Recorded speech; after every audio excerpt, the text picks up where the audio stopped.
The heat came early that morning. By 8 o'clock, the sun had already turned Main Street into a furnace, baking the wooden boardwalks until they creaked with every footstep. Black Hollow wasn't much to look at. 24 buildings scattered along a single dirt road, most of them leaning slightly to one side like drunk men trying to stay upright.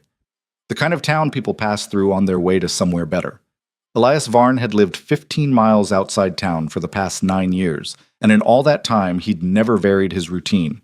Wednesday mornings, he'd ride in on his gray mare, tie her outside Mackey's general store, buy the same supplies, coffee, flour, tobacco, salt, and ride back out. He didn't drink at the saloon, didn't play cards, didn't talk unless someone asked him a direct question, and even then, his answers came in single syllables. Most folks had stopped trying years ago. "Man's like a fence post," old Pete Mackey had said once, counting out Elias's change. "Stands there, does its job, don't ask for nothing." Elias hadn't responded, just pocketed the coins and walked out. But that was Wednesday, July 12th, the last normal Wednesday Black Hollow would ever see. The three drifters rode in around 9:30, their horses lathered and mean-looking, the kind of men who wore their guns low and their hats lower, eyes always moving, always calculating. The tall one had a scar running from his left ear to his jaw. The stocky one was missing 2 fingers on his right hand. The third one, younger than the others, had the jittery energy of someone who'd seen violence and liked it. They tied up outside the saloon, even though it wouldn't open for another hour. "Hell of a town," the scarred one said, spitting into the dirt. "Looks half dead already." "Probably is," Two Fingers muttered. "Bet they ain't seen real money in months." The young one laughed high and tight. "Won't matter soon enough. Rhett said we just gotta scout it, make sure there ain't no surprises when the rest come through." They hadn't been quiet about it. Their voices carried in the still morning air, bouncing off storefronts and into open windows where people pretended not to hear. Sheriff Coleman was in his office, boots up on his desk, doing the same math everyone else was doing. 3 armed strangers meant trouble, and trouble meant paperwork he didn't want to do. He stayed put. The drifters wandered Main Street like they owned it, peering into windows, rattling doorknobs. Mrs. Chen pulled her daughter inside the laundry and locked the door. Doc Brennan, halfway through his morning coffee, set his cup down and moved away from his window. That's when the scarred one spotted Elias's horse. She was tied outside Mackey's, patient and still, her gray coat dusty from the morning ride. A fine animal. Too fine for a town like this, the drifter thought. Good saddle, too, probably worth more than anything else on this miserable street. "Well now," Scarred said, walking over slowly. "Look at this pretty thing." Elias was inside, setting a bag of flour on the counter while Pete tallied his order. Through the window, he saw the drifter run a hand along his mare's flank, fingers lingering on the saddle straps. "That'll be $4 even," Pete said. But Elias wasn't listening anymore. He picked up his supplies, tucked them under one arm, and walked outside. The heat hit him like a wall. Dust hung in the air, undisturbed. Down the street, a few people had stopped to watch, sensing something about to break. "Help you?" Elias said. The 3 drifters turned. Up close, Elias didn't look like much. 60-something, weathered face, graying hair under a battered hat. Thin, but not frail. Moved like his joints didn't quite bend the way they used to. Scarred grinned. "Was just admiring your horse, old-timer. Real nice animal. Appreciate that," Elias said. His voice was flat, toneless. "I'll be taking her now." "See? That's the thing." Scarred stepped between Elias and the mare. "Me and the boys been riding hard all morning. Wouldn't be neighborly of you not to let us borrow her for a spell." Two Fingers laughed. The young one's hand drifted toward his gun, casual but deliberate. Elias set his supplies down on the boardwalk. Slowly, carefully. "You don't want to do this," he said. "Old man," Scarred said, still grinning, "I really don't think you got a say in—" What happened next would be talked about in Black Hollow for the rest of people's lives, the details changing slightly with each retelling, but the core of it always the same. Elias's right hand moved. That was it. That was the whole thing. His hand moved, and the Colt that had been holstered at his hip was suddenly out, the hammer already back, the barrel level. The first shot caught Scarred in the center of his chest before his grin even faded. The second shot took Two Fingers in the throat as he clawed for his weapon. The third shot hit the young one between the eyes as he managed to clear leather, but not aim. 3 shots. Less than 2 seconds. The sound of them crashed through Main Street like thunder, rolling off buildings and fading into the hills beyond town. Then silence. Scarred hit the dirt first, eyes wide and empty. 2 fingers gurgled once and went still. The young one's gun fell from his hand unfired and clattered in the dust. Elias stood there, smoke drifting from the Colt's barrel, his expression unchanged. He looked down at the bodies like a man might look at a spilled drink, irritated by the inconvenience. Pete Mackey was frozen in his doorway, one hand gripping the frame so hard his knuckles had gone white. Sheriff Coleman came running, his own gun drawn but useless now, staring at the scene with his mouth half open. "Jesus Christ, Elias," he breathed. "Jesus Christ." Elias ejected the spent shells, reloaded 3 fresh rounds with practiced efficiency, and holstered the weapon. Then he picked up his supplies. "They were stealing my horse," he said. "You killed them." "They had guns.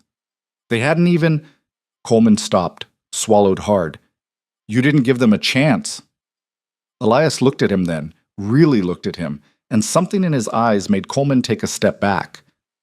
"They had their chance," Elias said quietly. "They made their choice."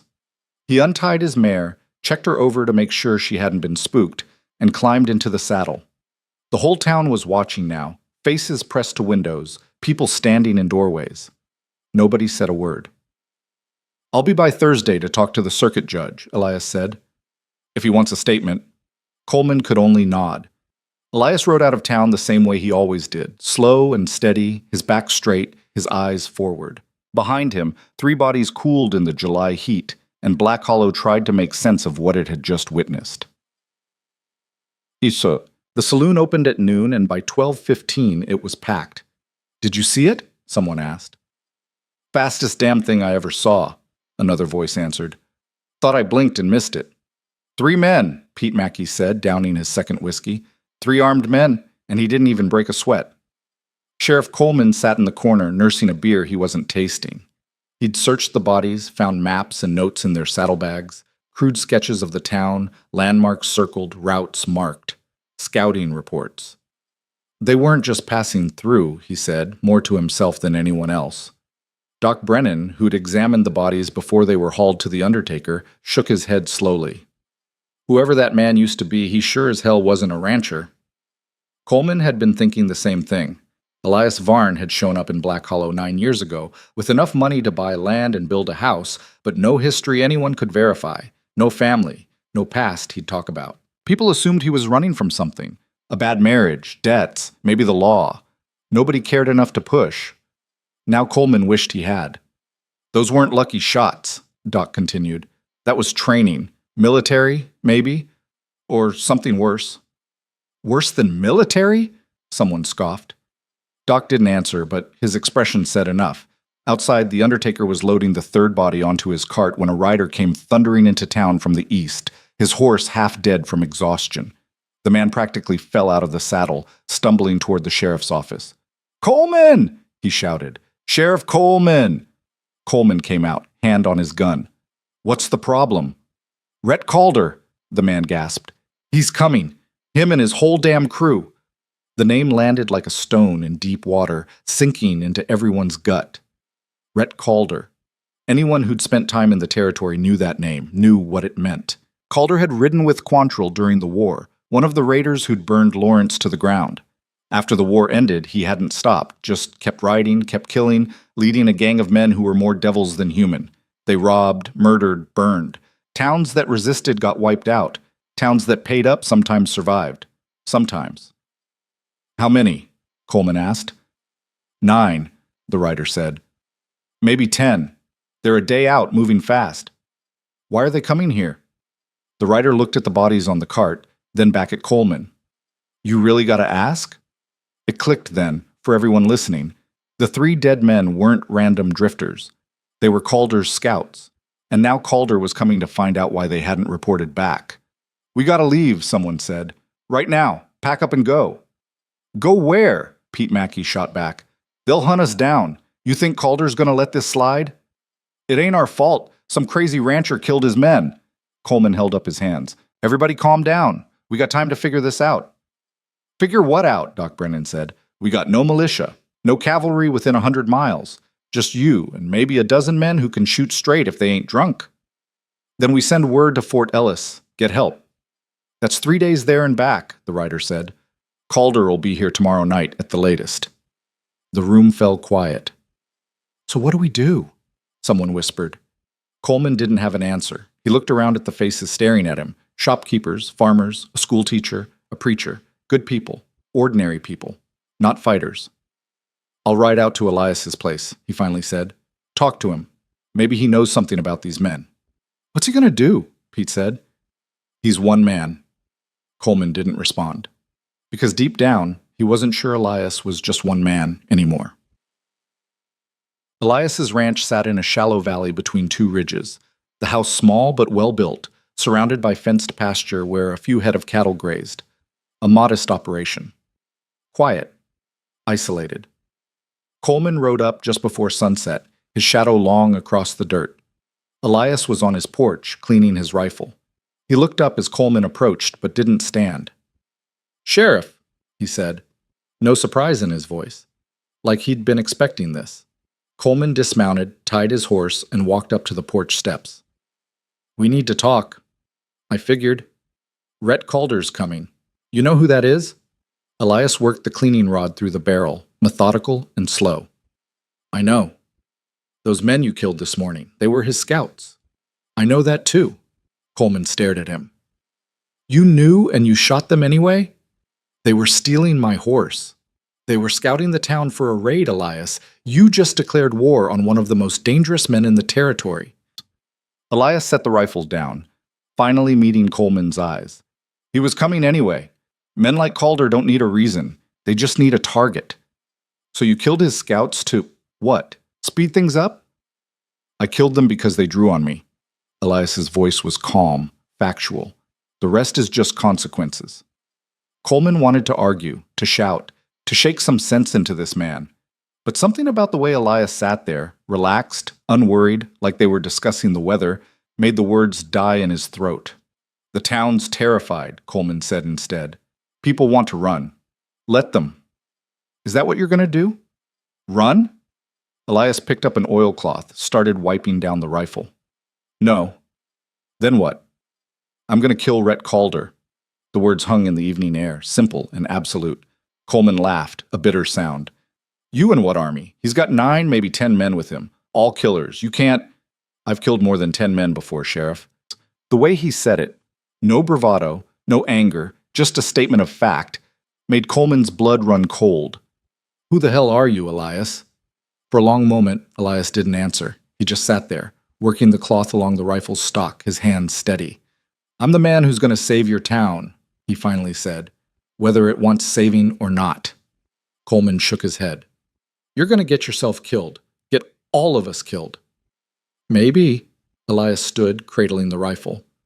Or maybe I'll do what needs doing, and you'll all live to complain about it after. This ain't a joke. No, Elias agreed. It ain't. Coleman wanted to say more, to argue, to find some way to make this man see reason. But looking at Elias now, really looking, he saw something he'd missed before. In the set of his shoulders, the way he held himself, the absolute certainty in his eyes. This wasn't a rancher playing tough. This was something else entirely. I can't help you, Coleman said quietly. Town's got no resources, no men willing to fight. I didn't ask for help. What do you need then? Elias considered the question. Stay out of my way. When Calder comes, keep the civilians inside, lock the doors, don't let anyone be a hero. And you? I'll handle it. Coleman wanted to call him crazy, wanted to tell him it was suicide, but something in his gut, some instinct he'd learned to trust over 20 years of wearing a badge, told him to listen. How do you want to play this? He asked. Elias smiled then, just a slight curve of his mouth, and it was the most unsettling thing Coleman had ever seen. I'm going to make Black Hollow a graveyard, Elias said. Just not for us. Coleman rode back to town in darkness, his mind racing. By the time he reached Main Street, most people had already packed. Wagons lined the road, families loading what they could carry. The air buzzed with panic and shouted arguments. Sheriff, Mrs. Chen called out. Is it true? Is Calder really coming? It's true, Coleman said, dismounting. But we got time. Time for what? To dig our graves? Time to prepare. He raised his voice, addressing everyone within earshot. Listen to me. I know you're scared. I'm scared too. But running won't save you. Calder's men will hunt down anyone who flees. They'll rob you on the road, kill the men, take the women. You're safer here. Safer? Pete Mackey shouted. With what army? Coleman took a breath. With Elias Varn. The name caused a ripple of confused murmurs. The rancher? Someone said. The man who killed those three? The same. He's one man. I know, Coleman said. But I think he might be enough. Doc Brennan pushed through the crowd. You really believe that? Coleman met his eyes. I don't know what I believe anymore, Doc. But I know this. Elias ain't running, and he's got a plan. What kind of plan? The kind that keeps us alive. It wasn't much of a reassurance, but it was all Coleman had. He spent the next hour talking people down from the edge of panic, convincing them to stay, to trust him. Most did. Some didn't. By midnight, 3 families had left town, heading west with everything they could carry. The rest hunkered down and waited. Elias didn't sleep that night. He moved through his house in the darkness, pulling items from hidden places. A second rifle, military issue, still in perfect condition. Boxes of ammunition. A Bowie knife with dried bloodstains he'd never quite scrubbed clean. A leather satchel filled with small, carefully wrapped bundles. In the back of his closet, beneath loose floorboards, he found what he was looking for, a worn photograph, edges curled with age. A younger version of himself stood among a group of hard-faced men, all wearing Union cavalry uniforms. But these weren't regular soldiers. No unit insignia, no flags. Just men who'd been given orders no one talked about. Elias stared at the photograph for a long moment, remembering things he'd spent 9 years trying to forget. Then he put it back, replaced the floorboards, and continued preparing. By dawn, he'd loaded 2 horses with supplies and weapons. He didn't bring much, didn't need much, just the tools of a trade he thought he'd left behind. He rode into Black Hollow as the sun broke over the eastern ridge, painting the sky in shades of blood and fire. The town was quiet, unnaturally so. Windows shuttered, doors locked. The few people on the street moved quickly, eyes down, carrying last-minute supplies. Coleman was waiting outside his office. Calder's close, he said. Maybe 6 hours out. Elias nodded, scanning the town with a tactical eye. I'll need access to every building on Main Street. For what? Preparation. He pointed to the church steeple. I'll need a clear line of sight from up there. And the saloon? Second-floor windows, face east and west? Yeah, but the bank's got a flat roof. The general store's got a back entrance. The livery's got a hayloft. Elias wasn't asking questions anymore. He was mapping a battlefield. Coleman realized what he was seeing. Not a desperate plan. A military operation. You've done this before, he said. Elias didn't confirm or deny. Round up anyone who can shoot. I don't care if they're scared. I just need bodies who won't run. How many? 5. Maybe 6. That's it? More than that, and they'll get in the way. Elias dismounted, began unloading supplies. I'll position them. They don't fire until I give the signal. They don't move unless I say. They follow orders or they die. Clear? Coleman swallowed hard. Clear. Good. Now get me those men.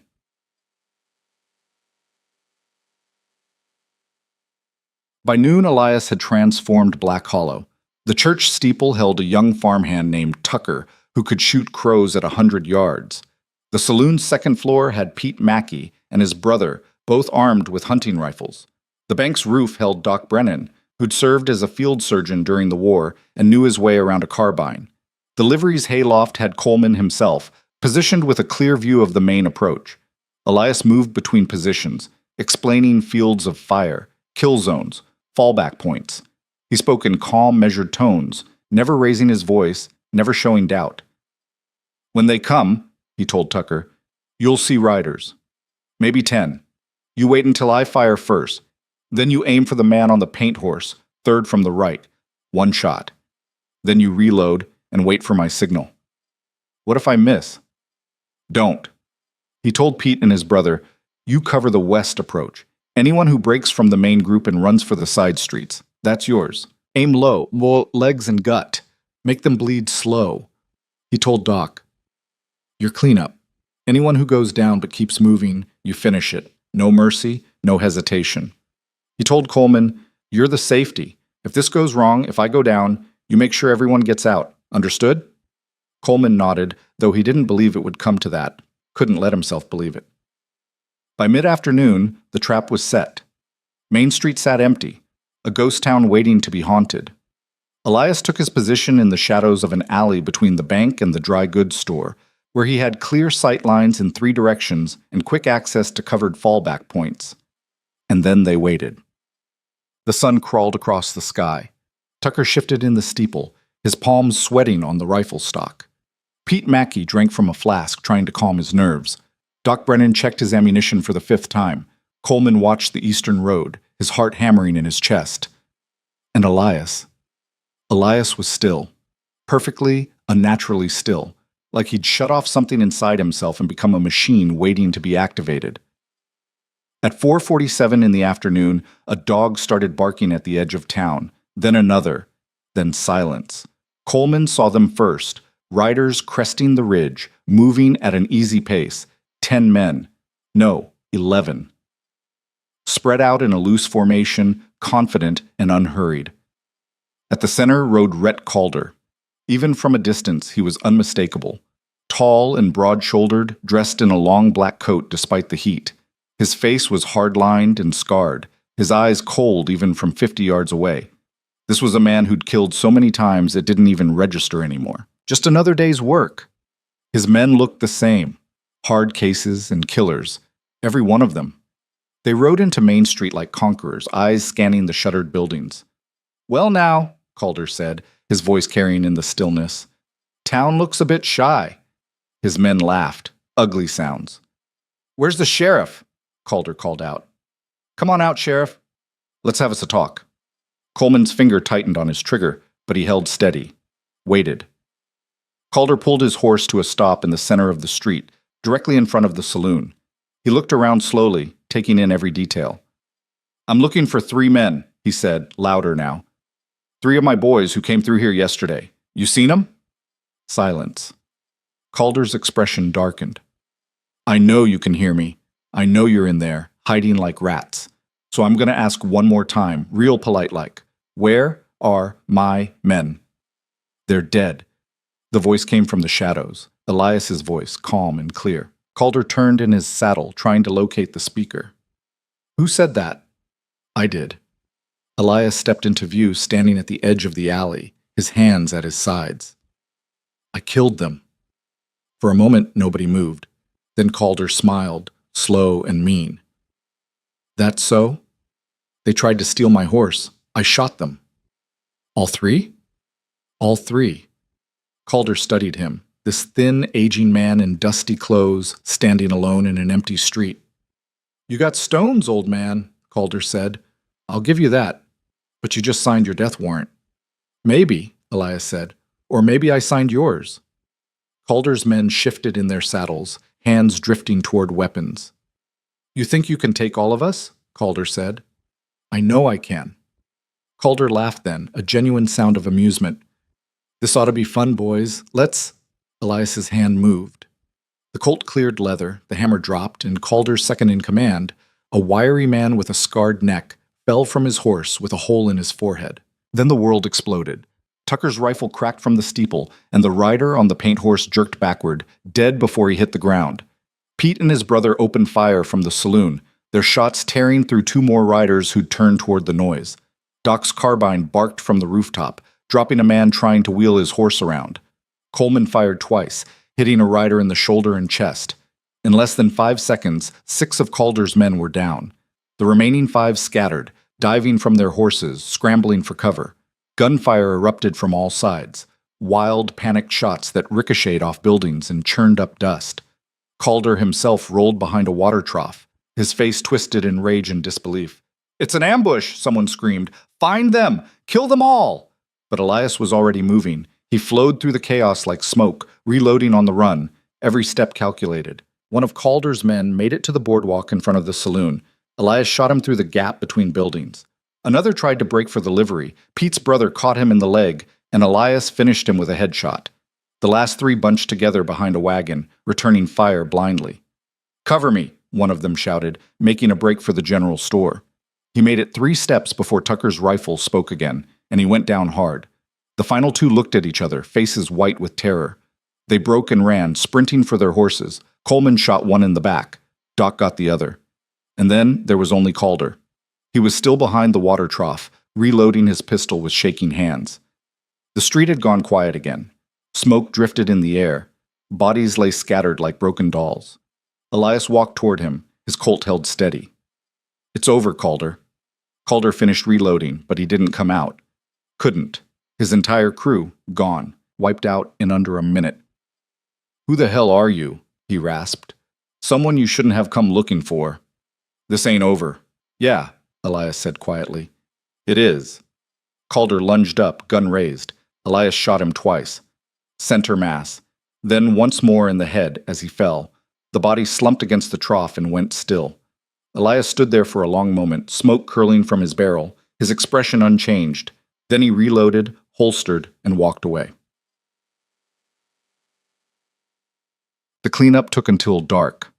11 bodies, 11 horses, a small fortune in weapons and supplies. Tucker climbed down from the steeple, his hands still shaking. Pete and his brother stumbled out of the saloon, looking like they'd seen ghosts. Doc came down from the roof, methodical as always, but his eyes were distant. Coleman counted the dead twice, still not quite believing it. Not a single townsperson had been hurt. "How?" he whispered. "How did you know it would work?" Elias was checking his mare, running his hands along her legs, making sure she was calm. "I didn't know. I calculated. There's a difference." "But men like Calder think they're wolves," Elias said, still focused on his horse. "They're used to sheep. They don't know what to do when sheep bite back. We ain't trained soldiers. Didn't need to be. You just needed to follow orders." He finally looked up, meeting Coleman's eyes. "You did good, Sheriff. Your town's safe now." "Because of you." Elias shook his head. "Because they were predictable. Because they were arrogant. Because they rode into a kill box without checking the high ground." He patted the mare's neck. "Tactics, Sheriff. Not magic." Coleman wanted to believe that. Wanted to chalk this up to luck and planning, but he'd seen the way Elias moved, the cold precision of every shot, the absolute certainty in his eyes. "Who were you before you came here?" he asked. Elias swung into the saddle. "Doesn't matter anymore. It matters to me." For a long moment, Elias looked down at him. Then he tipped his hat just slightly. "I was a killer, Sheriff. Still am, I suppose, just pointed in a better direction now." And with that, he rode out of town, leaving Coleman and the others to deal with the aftermath. By the time the sun set fully, news had spread. Riders carried word to neighboring towns. Rhett Calder was dead. His entire crew wiped out. Black Hollow had survived. People started calling it a miracle. Others called it a massacre. But everyone called it the same thing, the day the quiet man showed his teeth.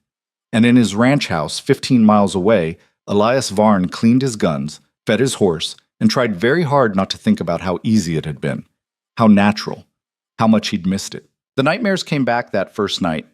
Elias woke at 3 in the morning, his shirt soaked through with sweat, his right hand already reaching for the Colt on his nightstand.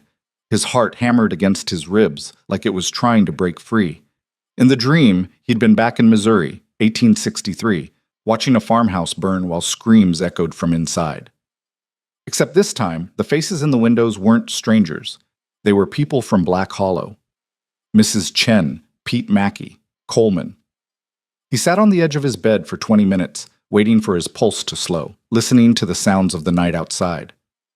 Crickets, wind through the cottonwoods, his mare shifting in the stable. Normal sounds, peaceful sounds. But his hands wouldn't stop shaking. He'd killed 11 men yesterday.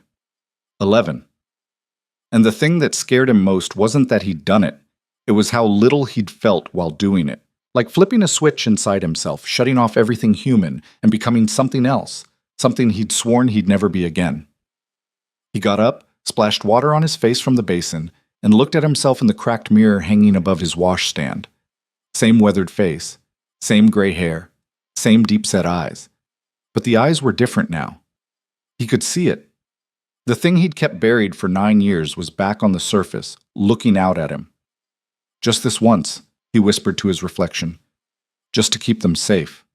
The reflection didn't answer, but its expression called him a liar. By dawn, he was already working.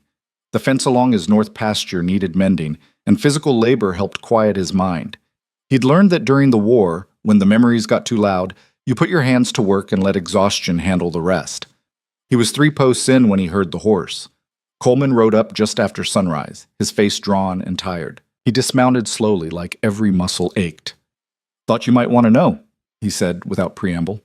"Circuit judge came through last night, held an inquiry this morning." Elias set down his hammer. "And?" "Ruled it self-defense, all of it. Said Calder and his men were known criminals, wanted in 3 territories. Said you did the region a service." Coleman paused. "There's talk of putting up a monument." "No. Wasn't asking for permission. Town council's already voted on it." Elias picked up his hammer again. "Tell them not to waste the money." Coleman watched him work for a moment. "People want to thank you, maybe throw a dinner, give a speech." "No. Elias, you saved their lives." "I killed 11 men in their main street. That ain't something to celebrate." He drove a nail home with 3 sharp strikes. "It's something to forget. Can't forget what half the territory already knows about." Coleman pulled a folded newspaper from his coat. This came in on the morning stage. Elias took it, scanned the headline. "Mysterious Rancher Defeats Calder Gang." Below it, a smaller subheading, 11 Dead in Black Hollow Shootout. "They're calling you a hero," Coleman said. Elias crumpled the paper and tossed it aside. "They're calling me a story. There's a difference." "Is there?" Elias looked at him then. Really looked at him. Coleman hadn't slept.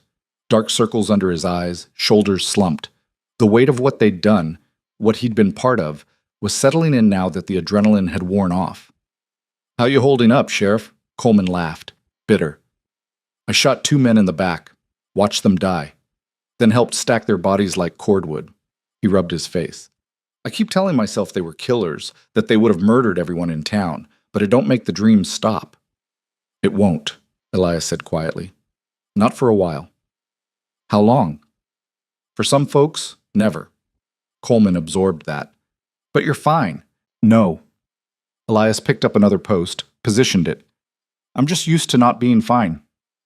They worked in silence for a while. Coleman handing Elias tools without being asked, falling into an easy rhythm. It reminded Elias of working alongside other soldiers during the war, that unspoken camaraderie that came from shared violence. He didn't want that.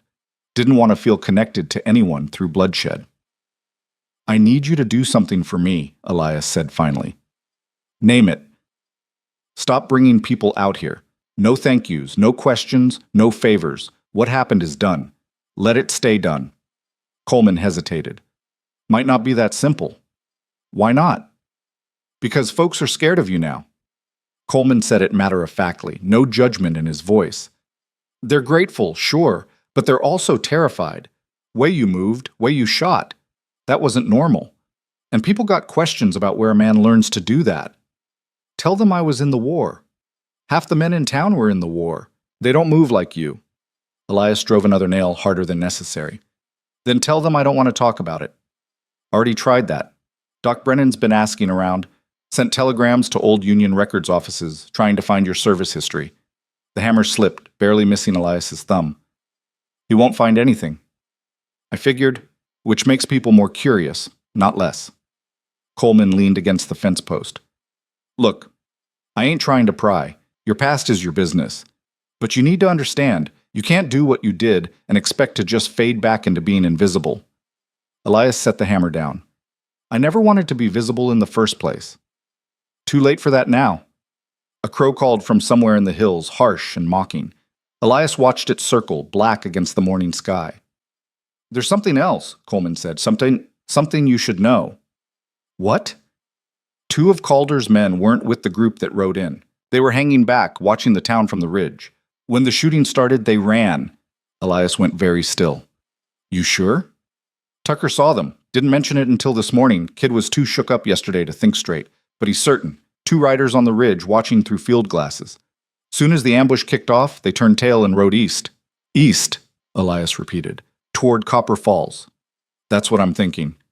Copper Falls was the nearest big town, a rough mining settlement with twice Black Hollow's population and 3 times its problems. It also had the only telegraph office within 50 miles. "They'll spread the word," Elias said. "Tell people what happened." "And more than that." Coleman's expression was grim. Calder had friends, other gang leaders, men he rode with during the war. They hear he got killed, they'll want to know by who. "Let them know." "Elias, I'm serious. Let them know exactly what happened. Let them know I'm ready if they want to try their luck." Coleman stared at him. "You trying to get yourself killed?" "I'm trying to make sure they think twice before coming to Black Hollow." Elias picked up his hammer again. "Fear's a better deterrent than kindness, Sheriff. Those 2 riders will tell their story. By the time it spreads, I'll be 10 feet tall and bulletproof. Every outlaw between here and Denver will give this town a wide berth.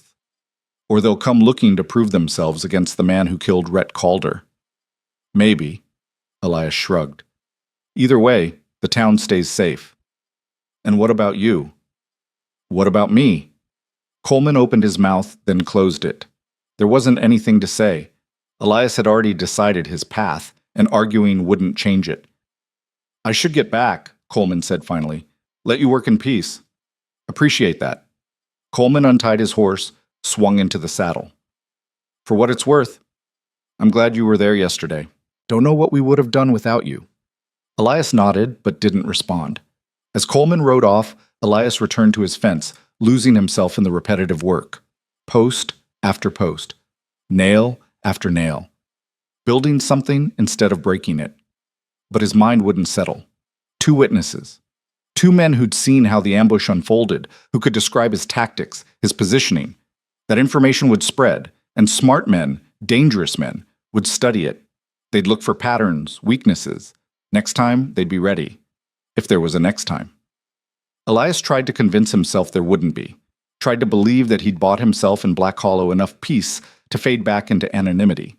But deep down, he knew better. Violence didn't end. It just waited for its next opening. 3 days passed. Elias kept to his routine, tending his cattle, fixing his fences, avoiding town. But the town wouldn't avoid him. Every afternoon, someone rode out with some excuse. Pete Mackey brought him a bottle of whiskey, as thanks. Mrs. Chen arrived with a basket of food, since you probably don't cook much. Even Tucker, the farmhand who'd shot from the church steeple, showed up stammering about how Elias was the bravest man he'd ever seen. Elias accepted their gifts politely and sent them away quickly. On the 4th day, Doc Brennan came. He arrived just after noon, his buggy rattling up the dirt path, black medical bag on the seat beside him. Elias was in his barn, mucking out stalls when he heard the wheels. "Doc," he said, stepping outside. "Someone hurt?" "Not yet." Doc climbed down stiffly. He was in his 60s, thin and precise, with the steady hands of a man who'd stitched up more wounds than he cared to count. "Thought we should talk." "About?" "About the fact that you're not in any Union military records." Elias kept his expression neutral. Maybe they lost the files. "Records from 3 different departments, all lost?" Doc shook his head. "I was a field surgeon for 2 years, Elias. I saw a lot of soldiers, cavalry, infantry, artillery, even saw some of those special units, the ones without official names, doing jobs nobody wanted to talk about." He paused. "You move like them." "Don't know what you're talking about." "Yes, you do." Doc's voice was calm but insistent. "I'm not trying to expose you. I don't care what you did during the war. But people are asking questions, and eventually someone's going to dig deep enough to find answers. Better those answers come from you than from strangers." Elias set down the pitchfork. "You want the truth?"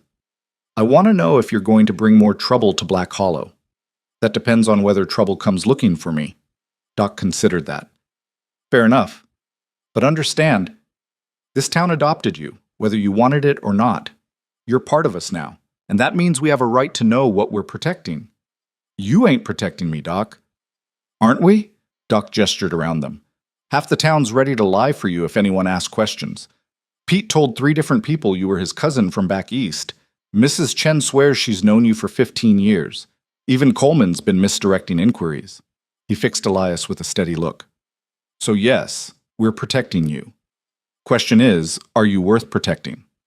Elias wanted to be angry, wanted to tell the old man to mind his own business, but he couldn't fault the logic. I did things during the war, he said slowly. Things that needed doing, but that doesn't make them right. After it ended, I couldn't go back to regular life. Couldn't be around people without seeing targets, calculating angles of attack. He looked down at his hands. So I came here. Tried to be someone else. But you're not someone else. No. I'm just the same person, standing in a different place. Doc was quiet for a long moment. You regret what you did? Back during the war? Every day. And yesterday? Elias met his eyes. Not enough. The honesty of it seemed to satisfy Doc more than any lie could have. He nodded slowly. Then I guess we'll keep protecting you, he said. But do me a favor, try not to kill anyone else in our town square. Makes a hell of a mess. Despite himself, Elias almost smiled. I'll do my best. Doc climbed back into his buggy, then paused. One more thing. Coleman asked me to tell you, there's been reports of riders asking about you in Copper Falls. Descriptions match some of Calder's old associates. The almost smile faded. How many? 3, maybe 4. Could be nothing. Could be revenge. It's revenge, Elias said quietly. Men like that don't do nothing. What are you going to do? Wait, let them make the first move. And if they come here, then I'll make the last one. Doc shook his head. You got a cold way of looking at the world, Elias. Only way to survive it, Doc. After Brennan left, Elias stood in his yard for a long time, watching the sun track across the sky. He was tired, bone-deep tired in a way sleep couldn't fix. He'd thought he could build a quiet life out here, tend his cattle, live out his remaining years in peace. But peace wasn't something men like him earned. It was something they borrowed, with violence as the interest. That night, he cleaned all his weapons again, checked his ammunition, planned fields of fire around his property, old habits rising to the surface like drowning men. Sleep, when it came, was thin and fractured. The riders came on the 6th day.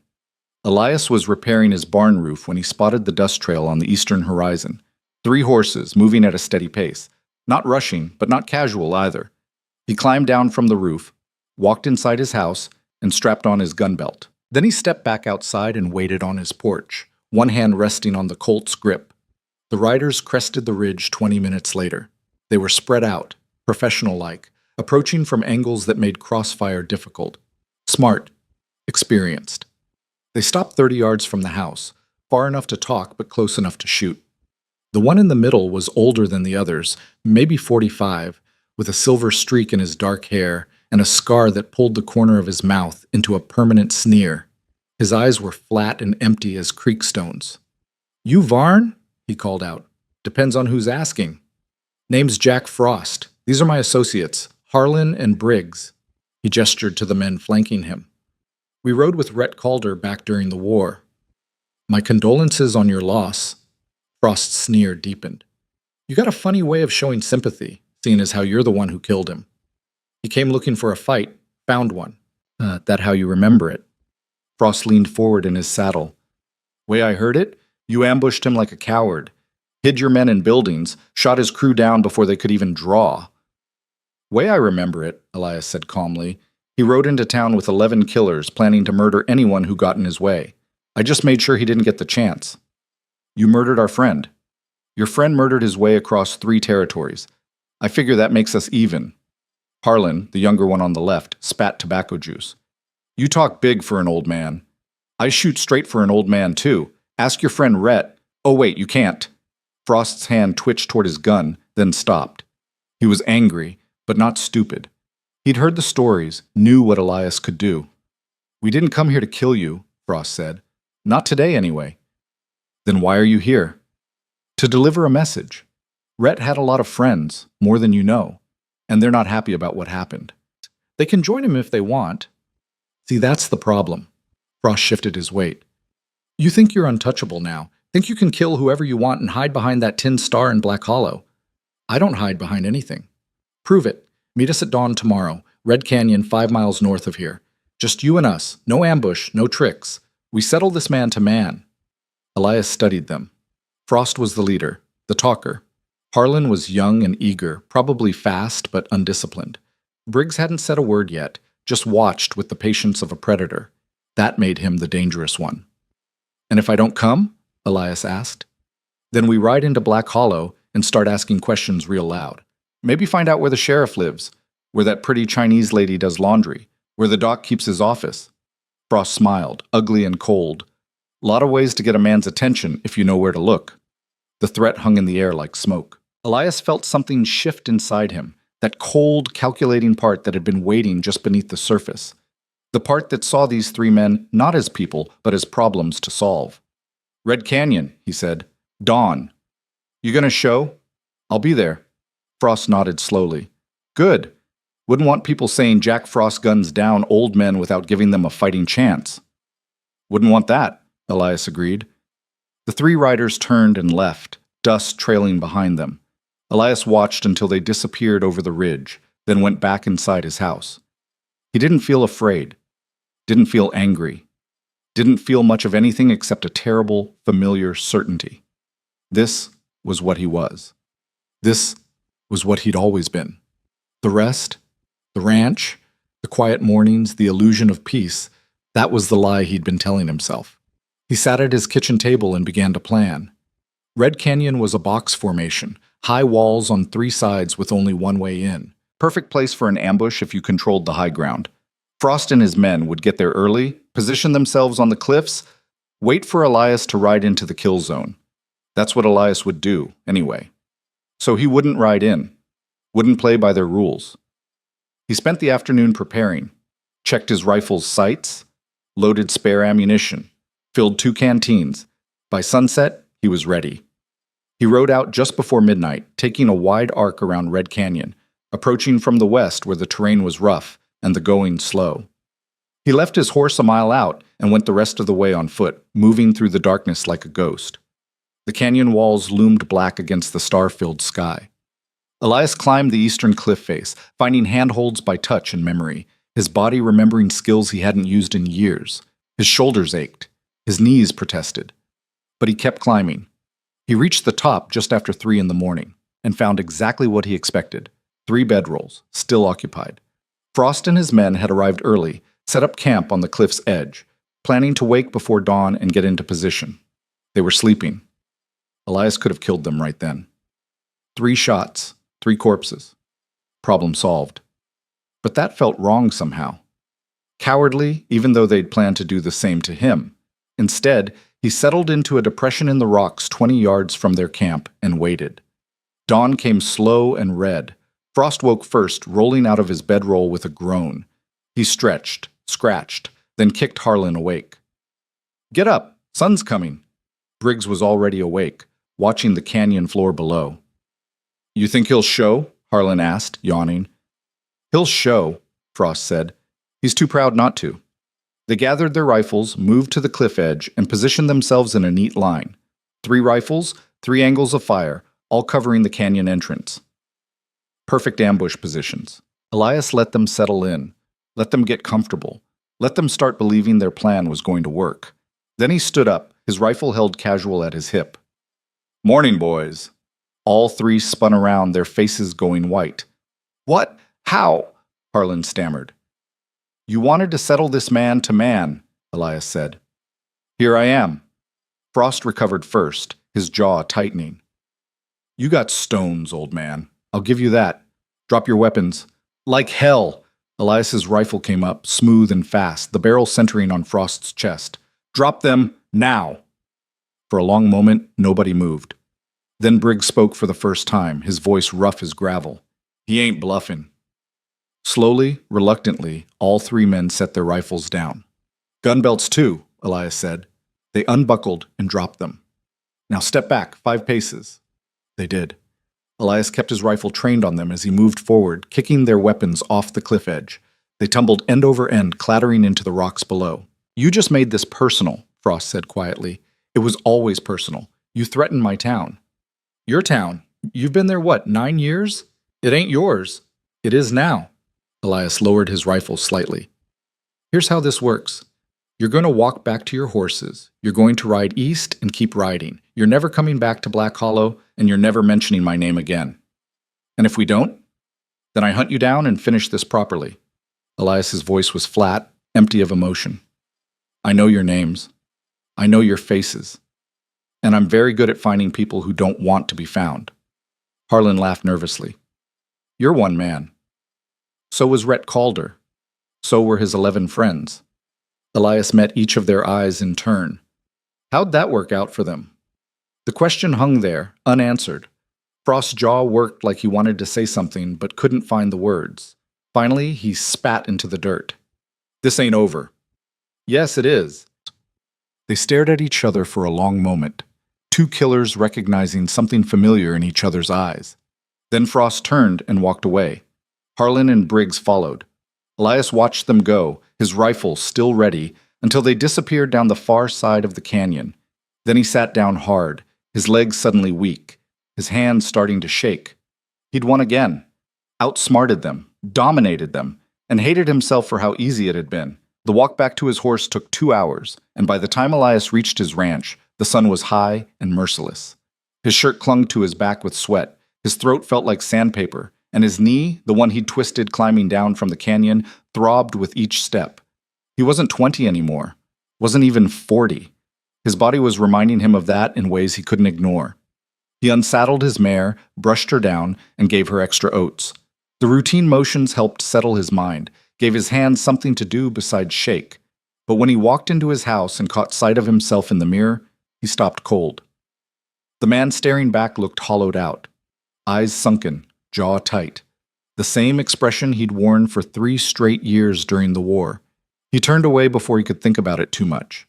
Sleep came hard that afternoon, pulled him down into dreams that weren't quite nightmares but weren't rest either. Images of Red Canyon, except this time, Frost and his men didn't walk away. This time Elias had to pull the trigger. 3 shots. 3 bodies tumbling off the cliff, and when he looked down at his hands, they were covered in blood that wouldn't wash off no matter how hard he scrubbed. He woke with a gasp, his heart racing, and spent the next hour sitting on his porch watching the shadows lengthen across his land. The ranch looked peaceful. Same fences he'd built. Same barn he'd repaired. Same life he'd carefully constructed. But it felt different now, smaller, like he'd outgrown it somehow, or maybe it had never fit him in the first place. A week passed, then 2. Elias stayed away from town, working his land with single-minded focus. Fixed things that didn't need fixing. Moved cattle from one pasture to another for no good reason. Kept his hands busy and his mind empty. Coleman rode out twice during that stretch. The first time, he brought news that Frost and his men had been spotted heading east, exactly like Elias had told them to. The second time, he came with an invitation to Sunday dinner at his house. Sarah's been asking about you, Coleman said, referring to his wife. Says it's been too long since you sat at a proper table. I appreciate the thought, but she made pot roast, her mother's recipe. Won't take no for an answer. Elias wanted to refuse, wanted to stay isolated, keep himself separate from the people whose lives he'd entangled with his own. But Coleman's expression was earnest, almost pleading, and Elias realized the sheriff needed this, needed to believe things could go back to normal. Sunday, Elias said. What time? Noon. Don't be late, or she'll feed it to the dogs. That Sunday, Elias rode into Black Hollow for the first time since the shootout. The town looked the same dusty street, same weathered buildings, but the atmosphere had changed. People saw him coming and stopped what they were doing. Conversations died mid-sentence. Mothers pulled their children a little closer. They weren't hostile, just cautious, like they'd invited a wolf to live among their sheep and were only now understanding what that meant. Coleman's house sat at the edge of town, a modest 2-story with a well-kept garden out front. Sarah Coleman met Elias at the door, a round-faced woman in her 50s with flour on her apron and warmth in her eyes that hadn't been dimmed by frontier life.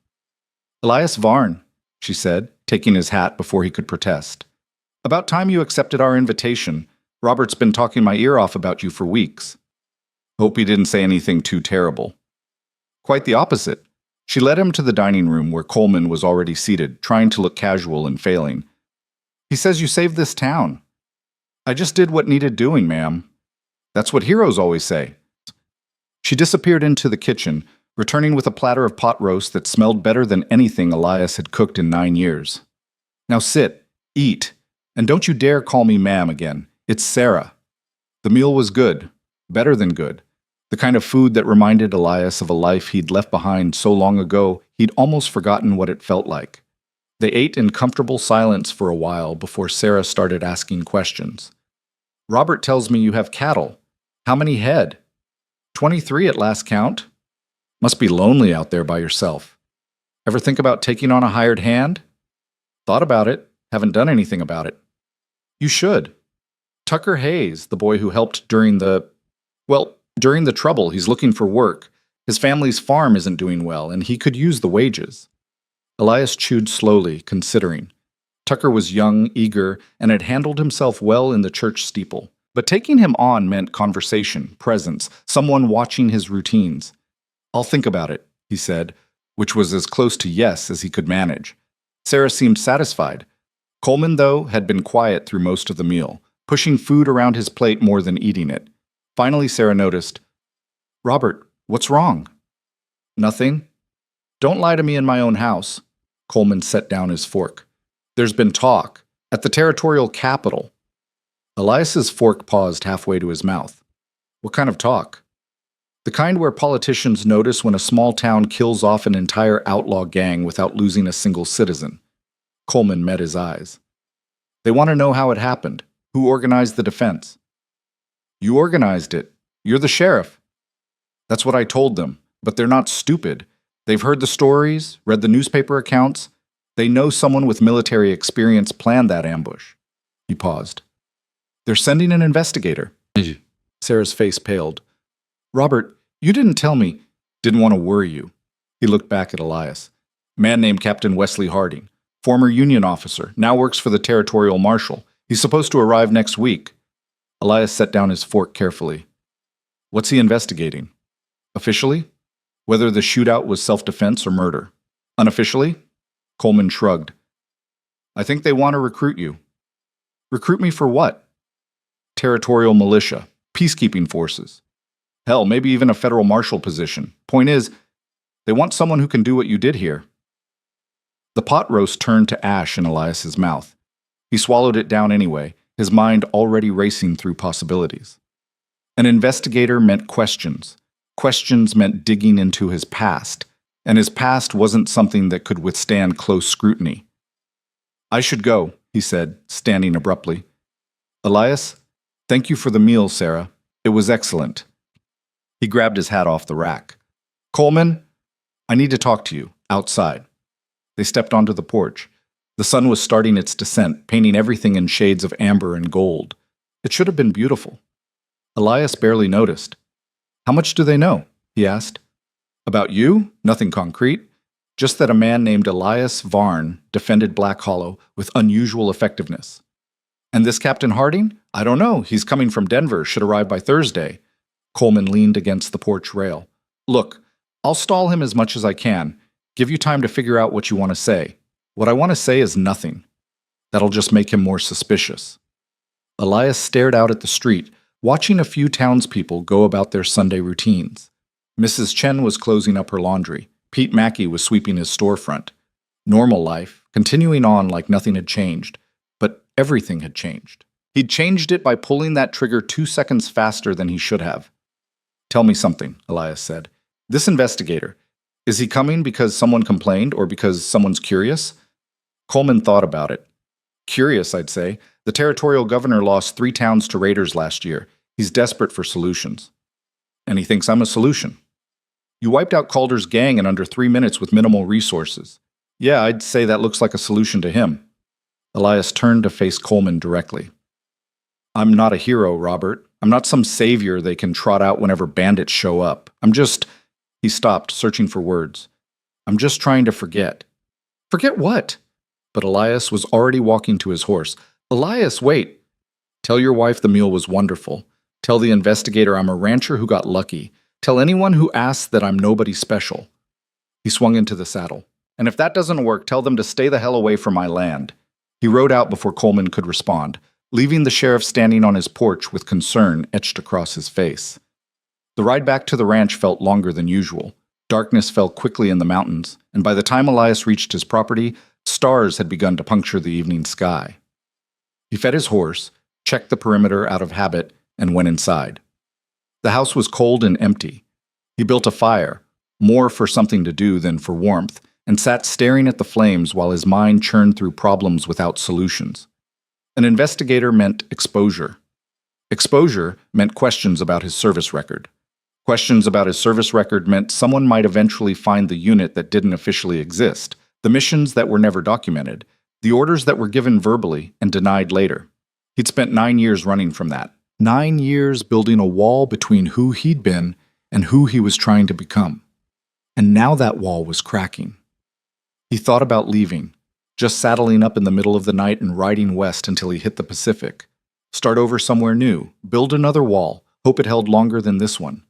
But the thought of abandoning Black Hollow, abandoning Coleman and Sarah and Pete, and all the others who'd become something resembling neighbors, left a bitter taste in his mouth. When had he started caring about these people? When had they stopped being strangers and become something more? He didn't have an answer, just sat there watching the fire burn down to embers while the night pressed in around him. Sleep, when it finally came, was fitful and shallow. He woke twice to phantom sounds, hoofbeats that weren't there, voices calling his name. The second time he gave up trying and spent the pre-dawn hours cleaning weapons that were already clean. By the time the sun rose, he'd made a decision. He would meet this Captain Harding, answer his questions truthfully, up to a point. And if the man pushed too hard, if he started digging where he shouldn't, Elias would do what he'd always done. He'd disappear. The week crawled by like a wounded animal. Elias worked his land, but his attention was split. He kept watching the road, expecting to see a rider with military bearing coming to ask uncomfortable questions. Tuesday passed, then Wednesday. By Thursday morning, he was wound so tight he nearly shot a coyote that wandered too close to his barn. Coleman rode out Thursday afternoon with news. "Harding's delayed," he said, without dismounting. "Telegraph came this morning. Some trouble with Ute raiders near Fort Collins. He won't be here until next week at the earliest." Elias felt something unwind in his chest. "You look relieved." "I am. Gives us more time to figure out how to handle this." Coleman shifted in his saddle. "But there's something else. Something you should know." "What?" Doc Brennan kept digging into your background. He found something. The tension came roaring back. "Found what?" "A newspaper article from 1864 about a raid on a Confederate supply depot in Arkansas." Coleman's expression was unreadable. The article mentioned a Union cavalry unit that hit the depot at night, killed 23 guards, and disappeared before reinforcements arrived. Survivors said the attackers moved like ghosts, called their leader the Kansas Devil. Elias said nothing. "The thing is," Coleman continued, Doc showed the article to an old veteran who lives in Copper Falls. A man named Thomas Greaves used to ride with the 3rd Kansas Cavalry. Greaves took one look at the article and started laughing, said the Kansas Devil was a myth, said he was really just a captain named— "Don't say it," Elias interrupted. Coleman fell silent. They stood there for a long moment, the truth hanging between them like smoke. "I won't tell anyone," Coleman finally said. "Neither will Doc, but people are going to keep asking questions, and eventually someone's going to put the pieces together." "I know. So what are you going to do?"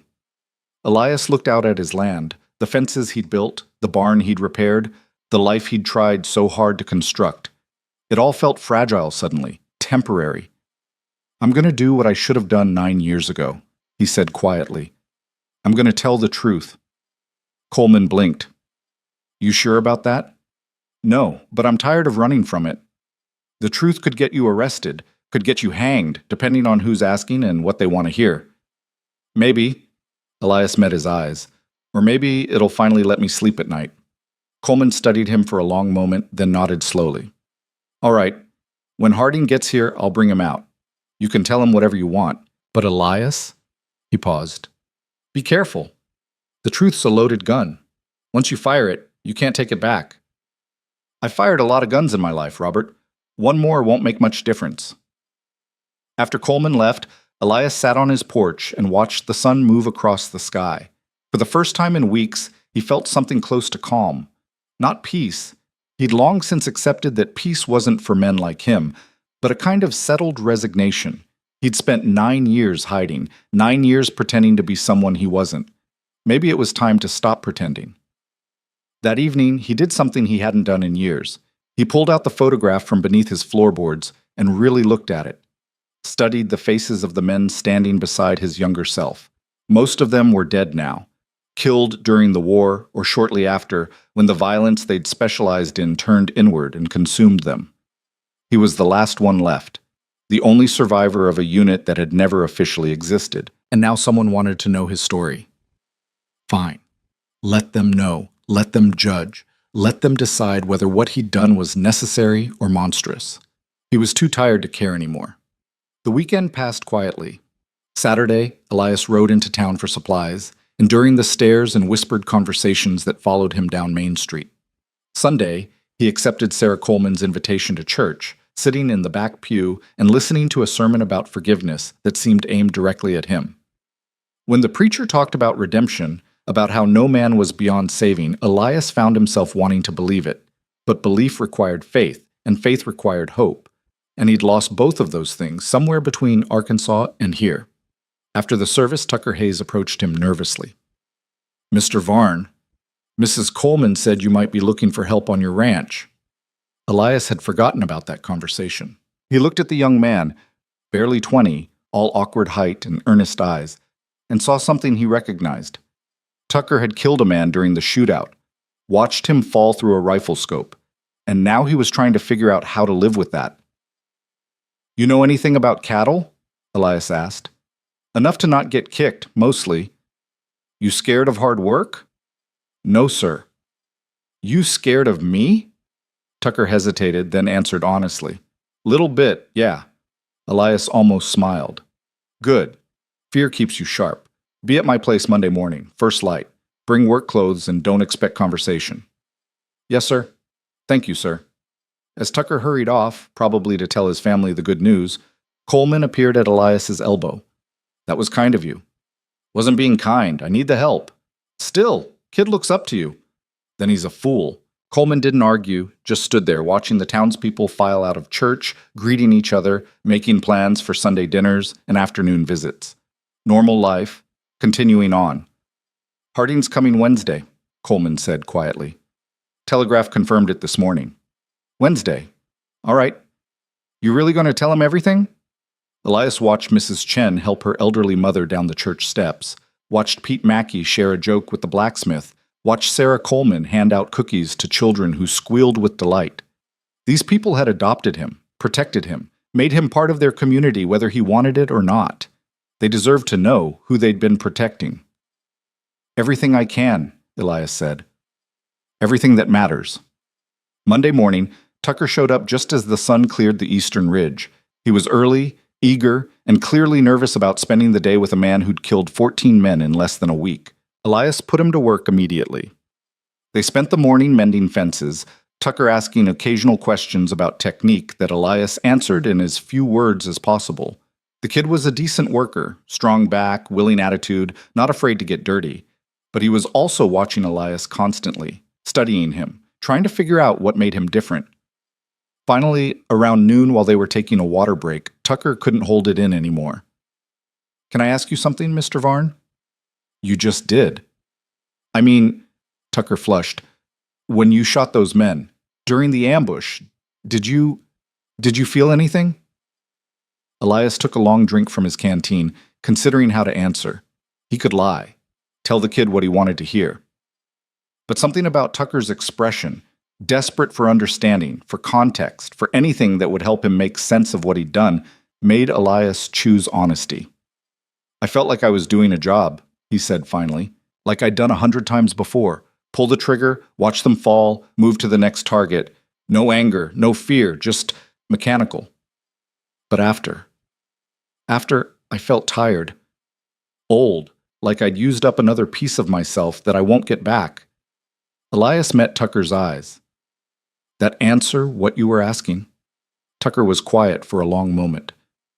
"When I shot that man from the church steeple, I threw up after, soon as it was over, just leaned over and emptied my stomach right there on the floor.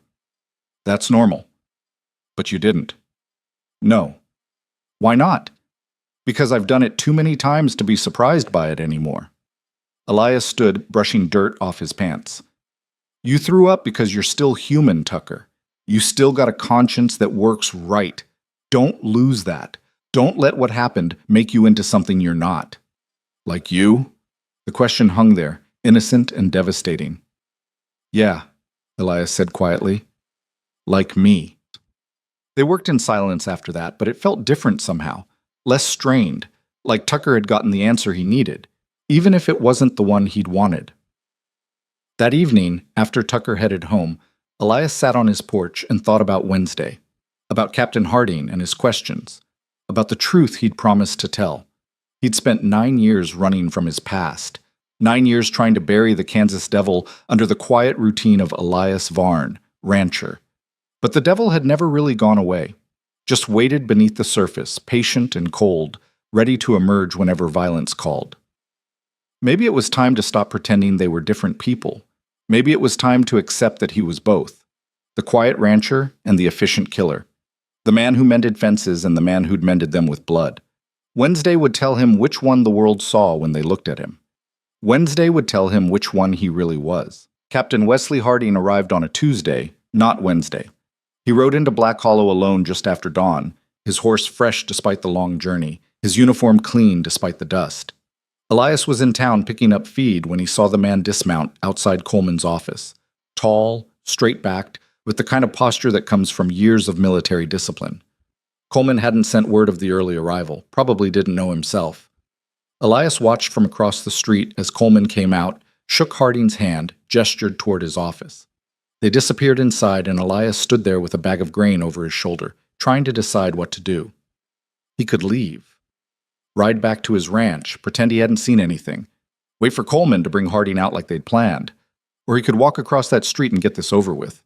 He chose the second option, dropped the grain in his wagon, checked his gun out of habit, and crossed Main Street with deliberate steps. The door to Coleman's office stood ajar. Elias could hear voices inside.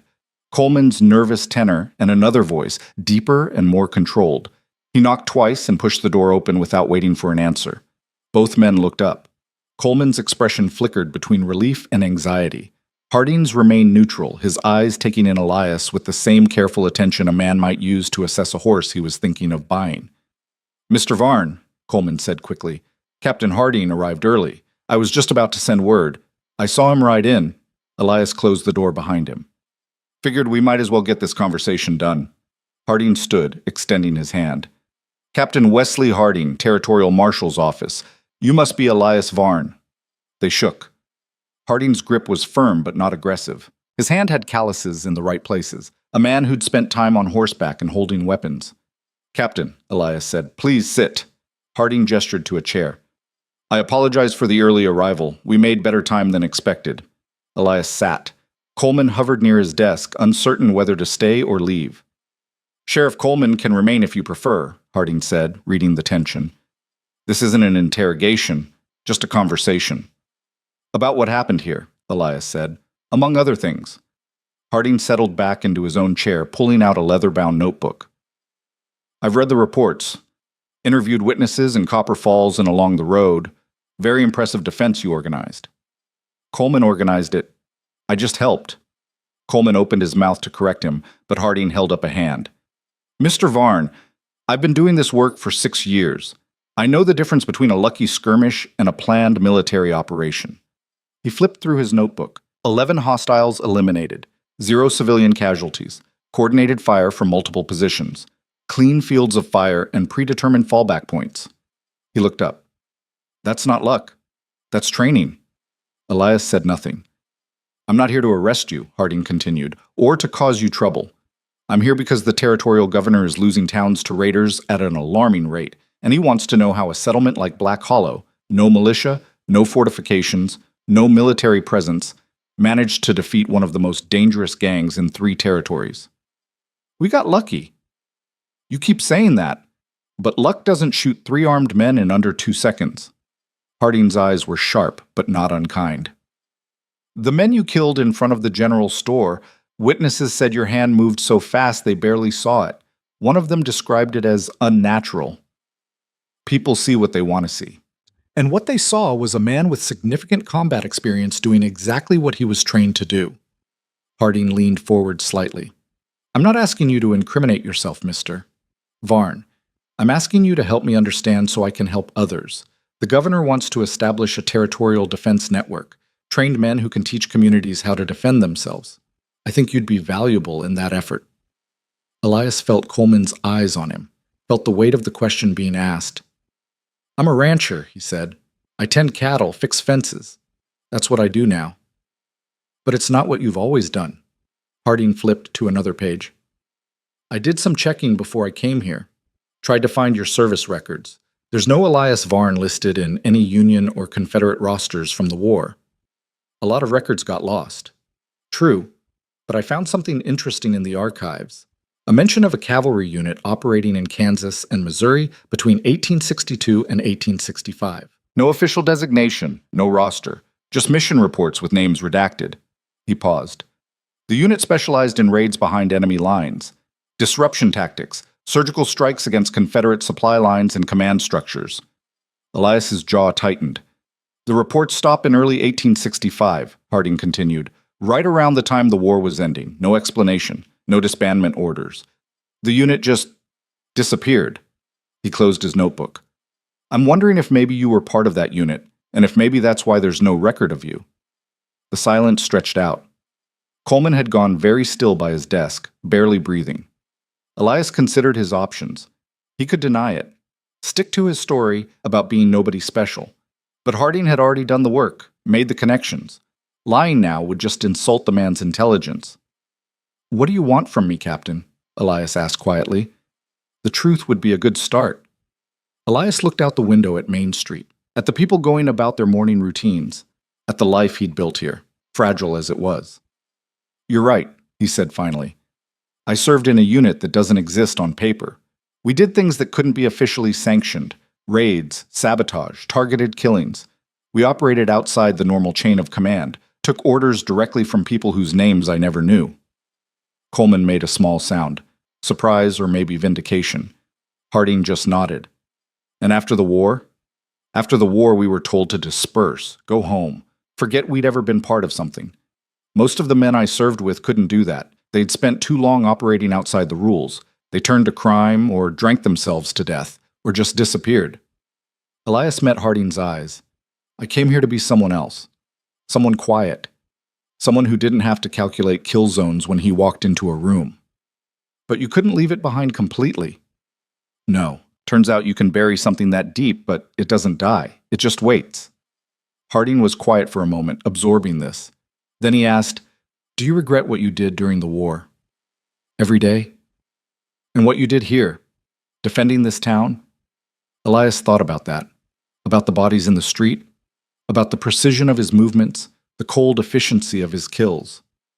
I regret that I had to do it, he said carefully. But I don't regret doing it, if that makes sense. It does. Harding opened his notebook again, but this time his expression was different. Less investigator, more collaborator. Mr. Varn, I meant what I said about the Territorial Defense Network. We need men who can train civilians to protect themselves. Not to turn them into soldiers, but to give them a fighting chance when raiders come. Would you consider it? No? The answer came quick and certain. Harding raised an eyebrow. May I ask why? Because I'm done killing. Done teaching people how to kill. I've spent 9 years trying to wash the blood off my hands, and I'm not about to dip them back in. Elias stood. I helped Black Hollow because it's my home, because I owe these people, but that's where it ends. Even if other towns could benefit from what you know? Especially then. Elias moved toward the door. I'm not a solution to your problem, Captain. I'm proof that some problems don't have clean solutions. You want to help these towns? Send them soldiers. Send them supplies. Send them anything except men like me. He was halfway to the door when Harding spoke again. The men you killed here. The ones from Calder's gang. One of them was wanted for murder in 4 territories. Another was suspected in the deaths of at least 8 people, including 2 children. Harding's voice was level, factual. You removed something poisonous from this world, Mr. Varn. That counts for something. Elias stopped but didn't turn around. It counts for 14 dead men. Everything else is just bookkeeping. He walked out before Harding could respond, leaving Coleman and the captain to their conversation. The morning air hit him like cold water, sharp and clarifying. People were starting to gather on the street, watching Coleman's office with obvious curiosity. News would spread fast. Within an hour, everyone would know a territorial marshal had come asking questions. By evening, the speculation would be running wild. Elias didn't care. He climbed into his wagon, snapped the reins, and headed home. Tucker was waiting when he arrived, already started on the morning chores. The kid looked up as Elias pulled in, reading something in his expression. "Everything all right, Mr. Varn?" "Fine. We're working the south pasture today. Cattle need moving." They worked through the afternoon, Elias pushing them both hard, using physical exhaustion to quiet the noise in his head. Tucker was smart enough not to ask questions, just followed orders and did his job. By the time the sun started dropping toward the mountains, they'd moved 20 head and mended half a mile of fence line. Tucker was sweating and tired, but satisfied. "Same time tomorrow?" he asked as he prepared to leave. "Earlier. We're branding calves." Tucker nodded and rode off, leaving Elias alone with his thoughts and his ranch and the creeping sense that things were shifting in ways he couldn't control. He was feeding his horse when he heard another rider approaching. For a moment he thought it might be Harding coming to press his case, but it was Doc Brennan on his old bay mare. "Doc," Elias said, not particularly welcoming. "Elias." Doc dismounted stiffly, his knees protesting. "Heard you had a visitor from the territorial office." "News travels fast. In this town, might as well put it in the newspaper." Doc walked over to where Elias was working. "Heard you told him about the war." Elias stopped brushing the horse. "Coleman talk?" "Didn't have to. You walked out of that office looking like a man who'd just confessed to something heavy." Doc leaned against the stall. "Question is, how much did you tell him?" "Enough." "Enough to get yourself arrested?" "Enough to make him understand I'm not interested in his job offer." Doc absorbed that. "He offered you a position?" "Training civilians, teaching them what I know." Elias resumed brushing. "I said no." "Good." Elias paused. "You think I made the right call?" "I think you made the only call you could live with." Doc pulled out his pipe, started packing tobacco. "But I also think you're not being honest with yourself." "About what?" "About why you really said no." Doc struck a match, got his pipe going. "You told Harding you're done killing, that you want to leave that life behind, but that's not why you refused him." "Then why did I?" "Because you're afraid." Doc said it gently, without judgment. "Afraid that if you start training people, if you step back into that world even a little bit, you won't be able to stop. You'll become what you were again, and this time you won't find your way back." The words hit closer to truth than Elias wanted to admit. "That make me a coward?" he asked. "Makes you human." Doc puffed his pipe. "Makes you someone who knows his own limits and respects them. Not many men have that kind of self-awareness." They stood in comfortable silence for a while, Doc smoking and Elias working, both of them watching the sun paint the mountains in shades of copper and gold. "People are going to keep coming," Doc said eventually. "Word's out now. The man who killed the Calder gang, who fought in a secret cavalry unit, who can shoot faster than thought itself. You're going to have admirers and opportunists and people looking to test themselves against the legend. I'm not a legend. I'm just a man who got good at something he wishes he wasn't good at. Doesn't matter. The story's bigger than the truth now." Doc knocked ash from his pipe. "You need to decide how you're going to handle that, because ignoring it won't make it go away." After Doc left, Elias sat on his porch and watched nightfall over his land. The ranch looked peaceful in the fading light, quiet. Exactly what he'd wanted when he'd come here 9 years ago. But Doc was right. The story was out now, spreading like ripples on a pond. And ripples had a way of coming back to their source. He thought about Harding's offer, thought about all the towns that would face what Black Hollow had faced, all the people who would die because they didn't know how to defend themselves. Then he thought about the 14 men he'd killed, about how easy it had been, about the part of himself that had enjoyed the clarity of it, the purity of violence stripped of consequence. That was the part he couldn't trust, the part that made him dangerous. No, better to stay here, keep his head down, let the ripples spread without him. The decision should have brought relief. Instead, it just felt heavy. That night, the dreams were worse than they'd been in months. Not memories this time, but something darker. Visions of Black Hollow burning, Coleman lying dead in the street, Sarah Coleman screaming while faceless men laughed, and Elias standing there, frozen, unable to help because he'd made the choice to walk away. He woke before dawn, his heart hammering, sheets soaked with sweat. The house felt too small suddenly, too confining. He dressed quickly and went outside, breathing in the cool mountain air, trying to shake the images from his mind. The eastern sky was just starting to lighten when he saw the rider. A single figure on horseback, coming from the direction of town at an easy pace. Even in the dim light, Elias recognized the posture. Military bearing, controlled movement. Harding. The captain rode up to the house and dismounted without being invited. He looked like he hadn't slept much either. "Mr. Varn." "It's 5 in the morning, Captain." "I know, I'm heading back to Denver today. Thought I'd say goodbye." Harding walked closer. "And make one more attempt to change your mind." "I told you. I know what you told me, and I respect it. But I need you to understand something." Harding's expression was serious. 3 weeks ago, a town called Willow Creek was hit by raiders. 23 dead, including women and children. The town had no defense, no plan, no one who knew how to organize resistance. They just died. Elias said nothing. 2 months before that, it was Parsons Ridge. 15 dead. Month before that, Silver Springs. 31 dead. Harding paused. "I've been to all these places. I've walked through the ruins. I've talked to the survivors. And you want to know what they all said?" "What?" "They said if they'd had someone, anyone, who knew how to fight back, maybe some of those people would still be alive." Harding took a step closer. "I'm not asking you to become a killer again, Mr. Varn. I'm asking you to share knowledge that could save lives. There's a difference. The knowledge I have is about taking lives, not saving them." "It's about both. Defense and offense are two sides of the same coin." Harding pulled a piece of paper from his coat. "This is a list of towns in the territory with populations under 200.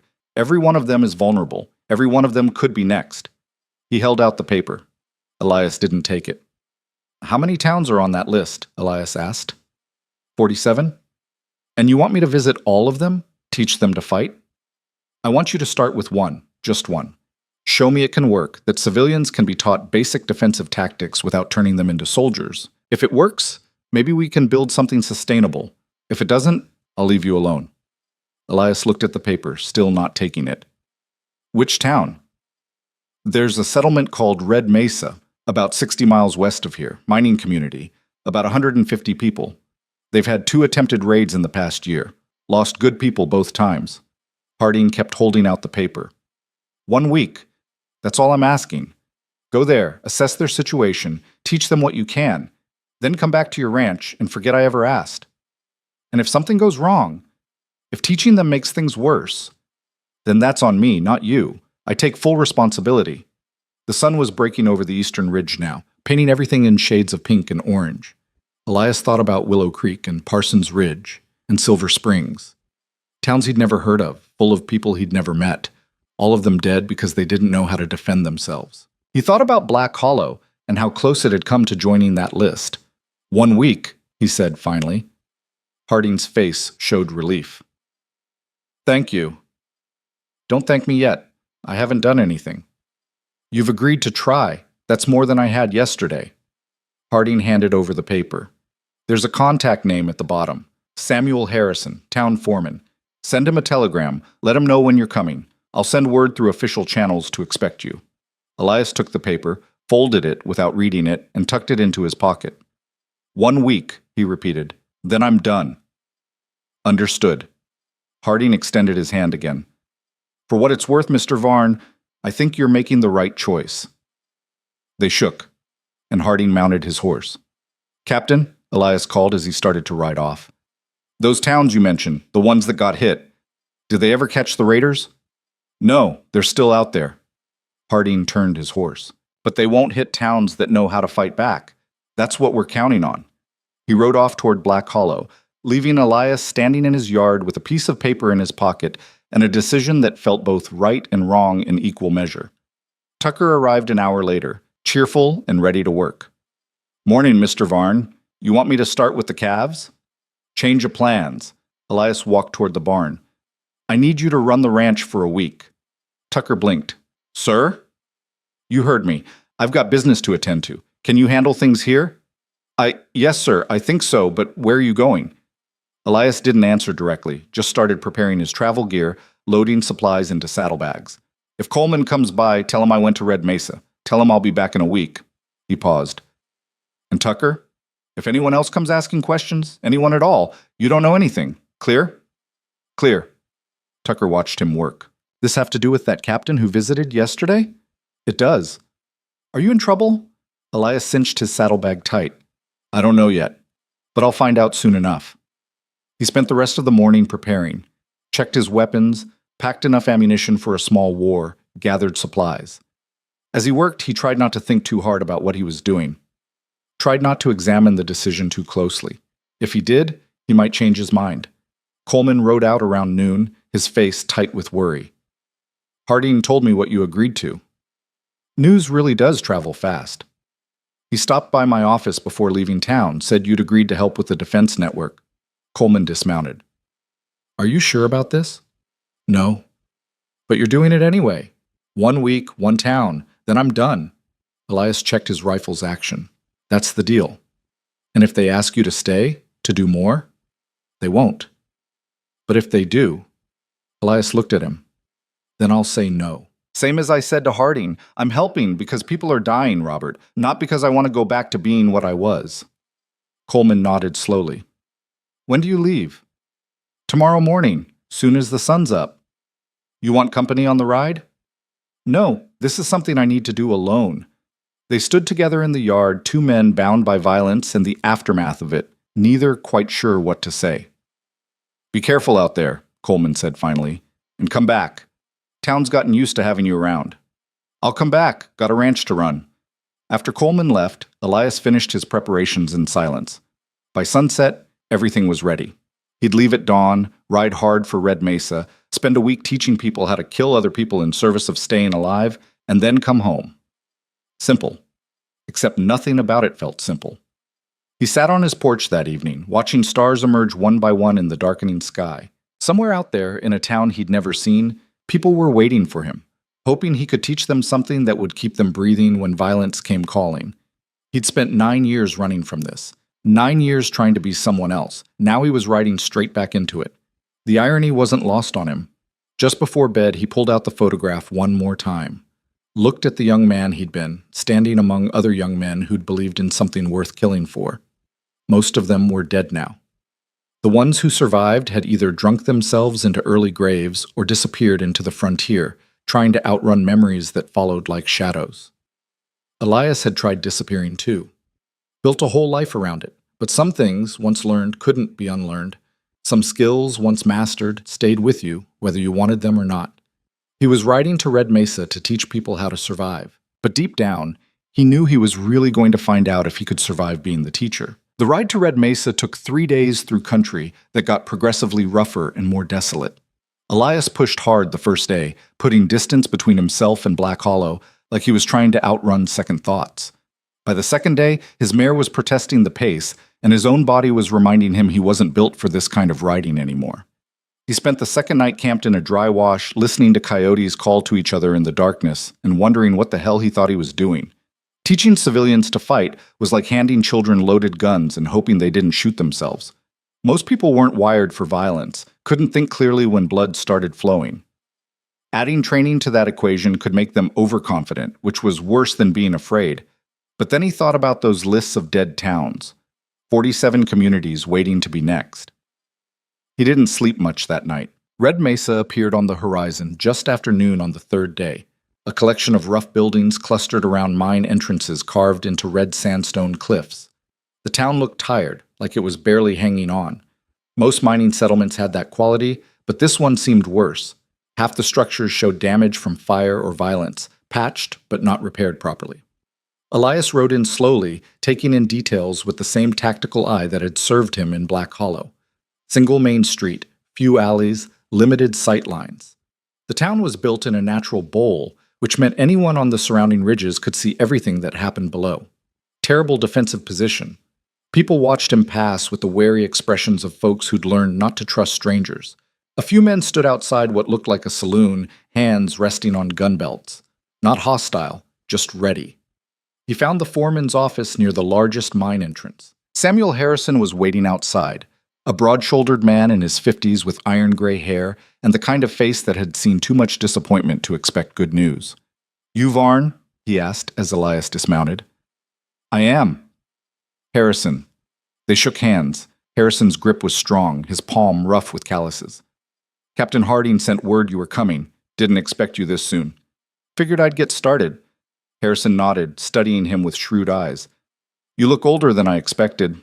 No offense. None taken. I am older than you expected. Harding says you're the man who wiped out the Calder gang. I had help. Still, Harrison gestured toward the town. We got about 40 men here who can shoot. Maybe 20 who can shoot straight. Rest are miners, not fighters. We've been hit twice in 8 months. Lost 6 people the first time, 4 the second. We're running out of folks to lose. Elias looked around the settlement. Where did the attacks come from? East Ridge both times. They came at dawn, rode straight down Main Street, shooting anything that moved. We tried to fight back, but Harrison shook his head. We didn't know what we were doing, just fired wild and hoped. How many raiders? 7 the first time, 5 the second. We killed 2 the first raid, 1 the second. They killed 10 of us total. Harrison's voice was flat, but pain flickered in his eyes. One of them was my son. Elias felt that land heavy in his chest. I'm sorry. Don't need sorry. Need to make sure it doesn't happen again. Harrison started walking. Come on. I'll show you around, introduce you to the men. They spent the afternoon touring Red Mesa. Harrison introduced Elias to the miners who'd volunteered to learn defense. Weathered men with tired eyes and hands better suited to picks than pistols. Most looked skeptical. A few looked desperate. None looked confident. This is Elias Varn, Harrison told them as they gathered outside the saloon. Captain Harding sent him to teach us how to protect ourselves. I expect you to listen to what he says and follow his instructions. A younger miner, couldn't have been more than 25, spoke up. What's he going to teach us that we don't already know? We can shoot. Can you shoot while someone's shooting back? Elias asked. The young miner's expression faltered. Yeah, sure. You hesitated. That means no. Elias looked at the assembled group. Shooting targets and shooting people are different things. Shooting people who are trying to kill you is different again. What I'm going to teach you isn't just how to pull a trigger, it's how to stay alive long enough to pull it. Another man, older with a scarred face, raised his hand. You really kill 11 men by yourself? No, I had help. And it wasn't by myself, it was with planning, positioning, and people following orders. Elias paused. That's what wins fights. Not courage, not luck, just preparation and discipline. They didn't look convinced, but they didn't argue either. Elias spent the rest of that day assessing the town's defensive situation. It was worse than he'd thought. No clear fallback positions, no designated rally points, no plan for evacuating civilians. The men had guns, but no unified command structure, no communication system, no understanding of overlapping fields of fire. He sat with Harrison that evening in the foreman's small office, sketching out the town's layout on paper. You need to abandon this position, Elias said bluntly. Harrison blinked. What? This town. It's indefensible. You're in a bowl with high ground on 3 sides. Anyone with sense can sit up there and shoot down into your streets all day. You can't win that fight. We can't just abandon the mines. This is our livelihood. Your livelihood won't matter if you're dead, Elias pointed at his sketch. But if you won't move, then we need to make changes. Big ones. And your people aren't going to like them. Tell me. Elias laid it out. They needed to build barriers at the eastern approach, not walls, but obstacles that would slow riders and force them into kill zones. They needed to designate 3 buildings as strongpoints with reinforced positions and clear sight lines. They needed to establish a watch rotation on the eastern ridge so they'd have warning before attacks. They needed to drill the men until defensive positions became automatic. That's going to take more than a week, Harrison said. I know, but I can get you started, show you the principles. After I leave, you'll need to keep drilling, keep improving. Elias met his eyes. This only works if your people commit to it. If they go back to normal life the day I ride out, the next raiders will kill them just as easily as the last ones did. Harrison was quiet for a long moment. You think we can actually do this? Hold off an attack? If you follow the plan, yes. If you panic and forget your training, no. Elias folded the sketch. There's no guarantee in this kind of thing, Harrison. Just better odds. Better odds are more than we had before. The next morning, Elias started training in earnest. He divided the volunteers into 3 groups, assigned each group to a strongpoint, and began teaching them the basics. How to take cover properly. How to coordinate fire. how to reload under pressure, how to recognize when to hold position and when to fall back. It was brutal, frustrating work. Most of the men had never worked as a unit before. They didn't understand why Elias kept stopping them, making them repeat movements until they became automatic. They didn't see the point of drilling the same defensive positions over and over. "We already know this," the young miner, his name was Charlie, complained on the second day. "You're just making us do the same thing repeatedly." "That's right," Elias said, "because when bullets start flying, you won't remember complex instructions. You'll default to whatever you've practiced most, so we practice the simple things until they're instinct."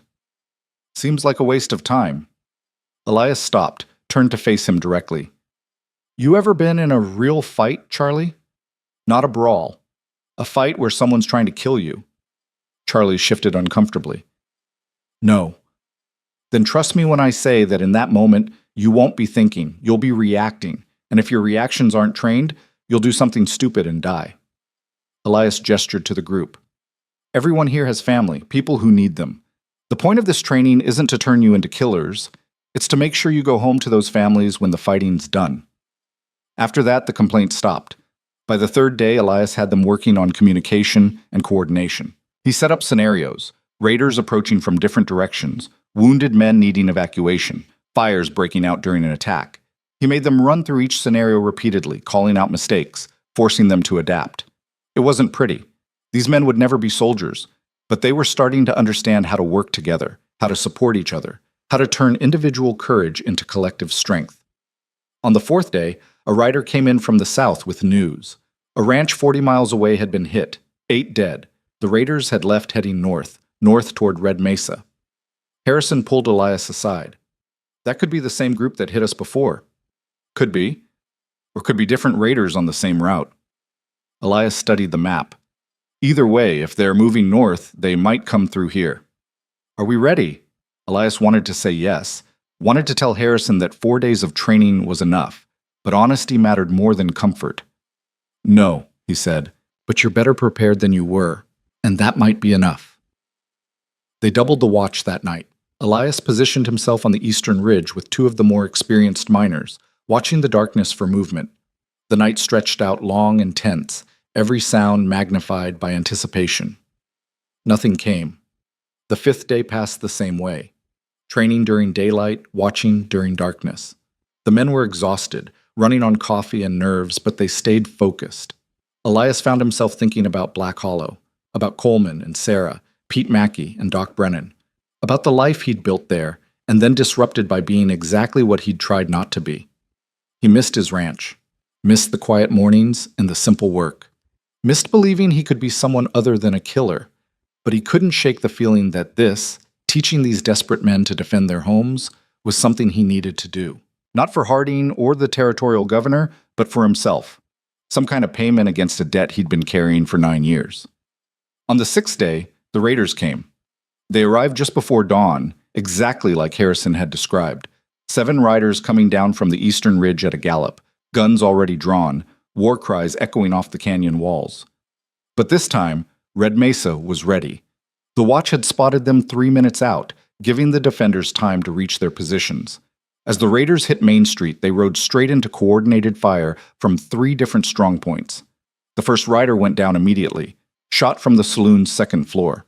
The second took a bullet from the general store and tumbled from his horse. The remaining 5 scattered, trying to find cover, but Elias had planned for that. Every possible cover position had 2 angles of fire on it. The raiders realized their mistake too late. They tried to retreat, but 3 more fell before they could turn their horses. The last 2 made it to the edge of town, riding hard for the eastern ridge. Elias let them go. The whole thing was over in under 2 minutes. 7 raiders, 4 dead, 3 wounded, 2 escaped. Not a single defender killed. 3 miners had minor injuries from flying splinters and ricochets, but nothing serious. As the dust settled, Harrison walked through the street in disbelief. "We did it. We actually did it." "You did it," Elias corrected. "I just showed you how." Charlie, the young miner who'd complained about the training, was sitting on the boardwalk staring at his hands. They were shaking so badly he couldn't hold his rifle steady. Elias walked over, sat down beside him. "First time?" he asked. Charlie nodded, unable to speak. The shaking will stop in a few minutes. Then you'll feel sick. Might throw up. That's normal. Elias put a hand on his shoulder. You did good up there. Held your position. Didn't panic. I killed a man, Charlie whispered.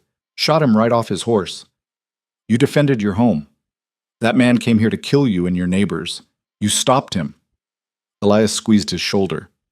That's not murder, Charlie. That's survival. Doesn't feel like survival. Feels like... He couldn't finish. I know, but it gets easier to live with if you remember why you did it. Elias stood. Go find your family. Let them know you're safe. That'll help more than sitting here. As Charlie stumbled away, Harrison approached. Those two that got away, he said, they'll bring back more. Probably. But they'll also tell everyone what happened here. How Red Mesa fought back and won. Elias looked at the bodies being collected. Word spreads. Raiders talk to each other. They'll start avoiding places that know how to defend themselves. You really think so? I know so. It's what happened in Black Hollow. Elias started walking toward his horse. Keep drilling your people. Keep the watch rotation. Don't let them get complacent. And if raiders do come back, you'll be ready. You're leaving now?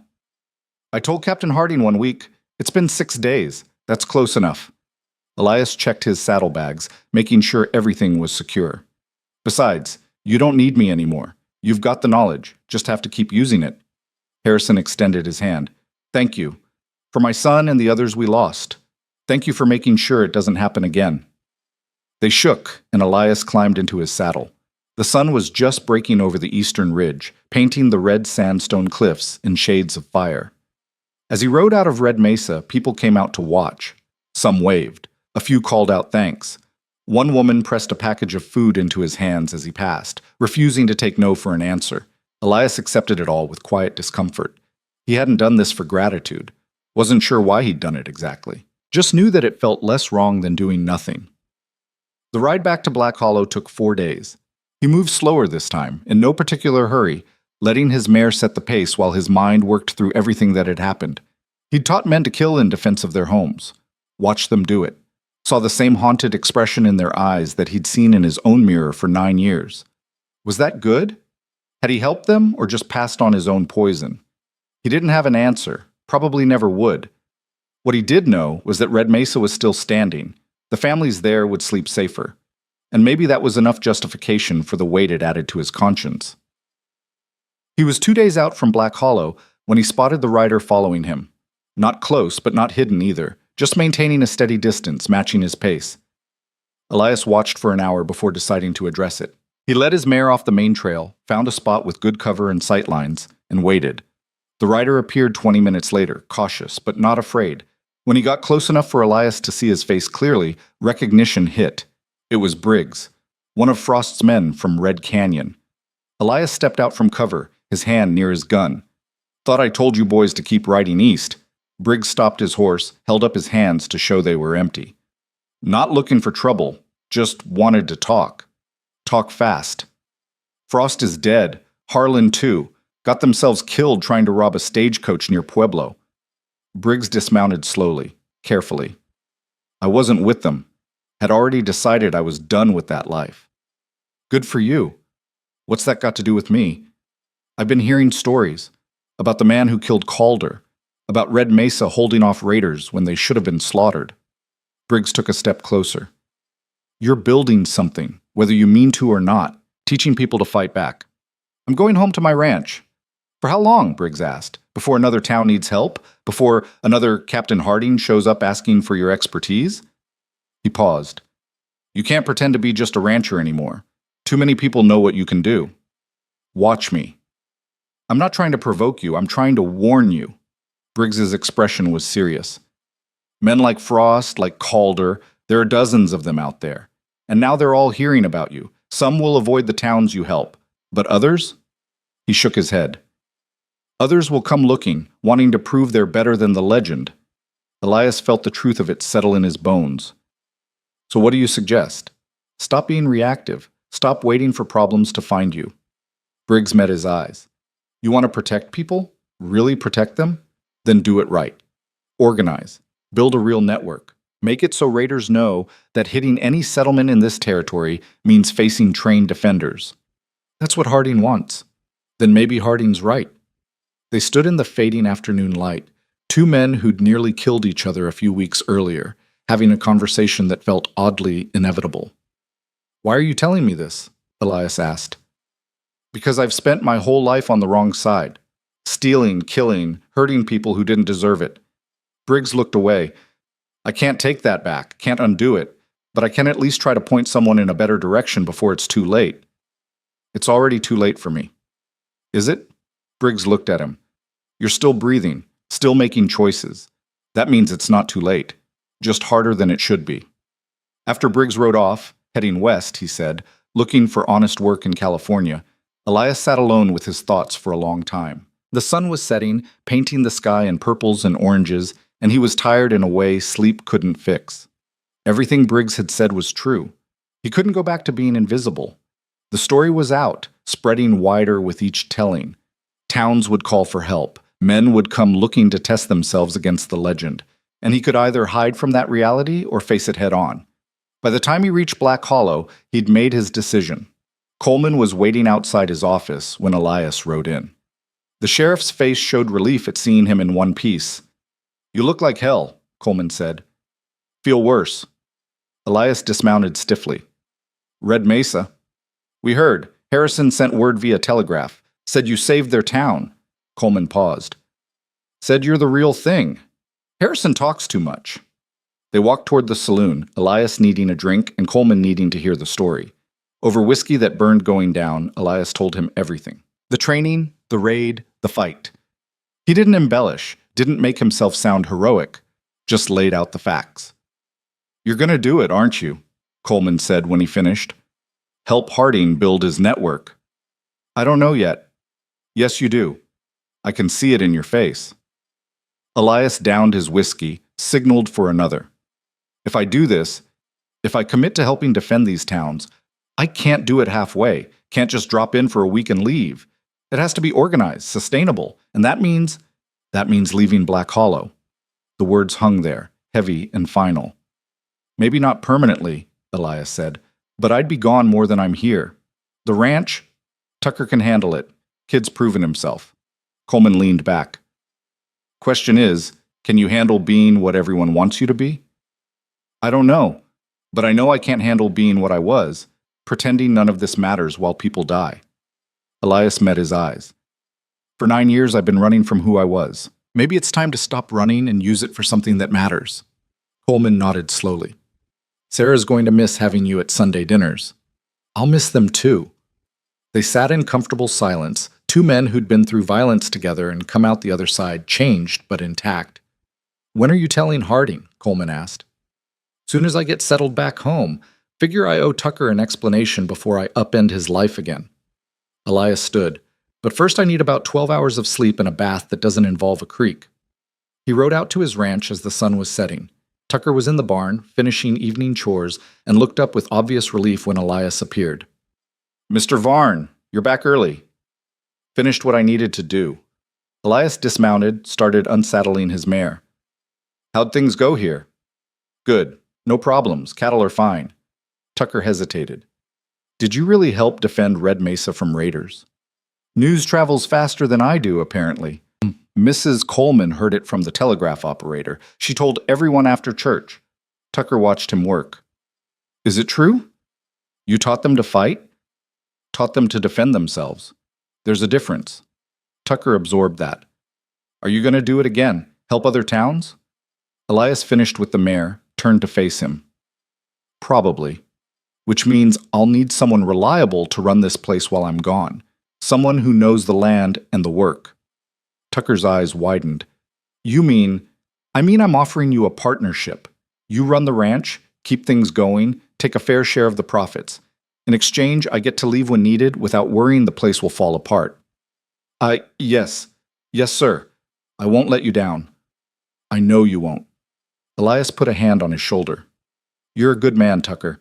Don't let what happened during the shootout change that. What you did was necessary. Don't let it define you." Tucker nodded, emotion clear on his young face. "Thank you, Mr. Varn." That night, Elias sat on his porch and looked out at the land he'd worked for 9 years. His ranch, his quiet life, His attempt at redemption through isolation. It hadn't worked.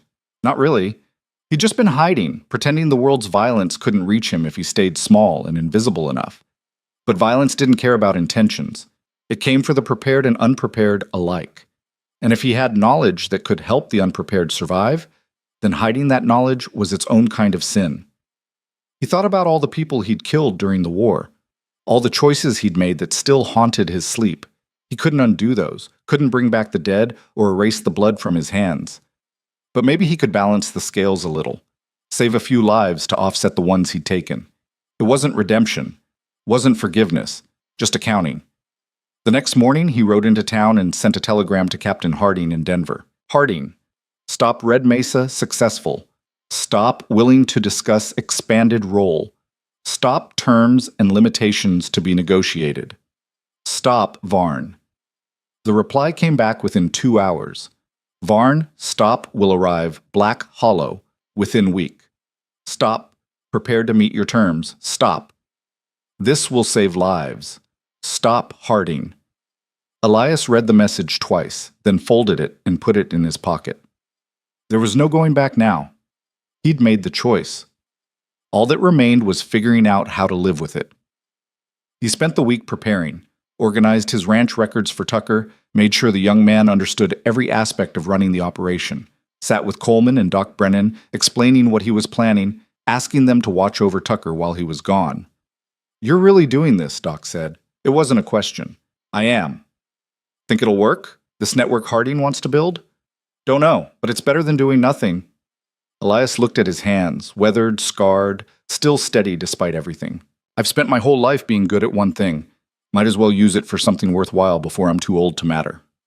When Harding arrived the following Wednesday, they met in Coleman's office.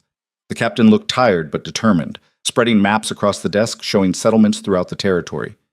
"Here's what I'm proposing," Harding said.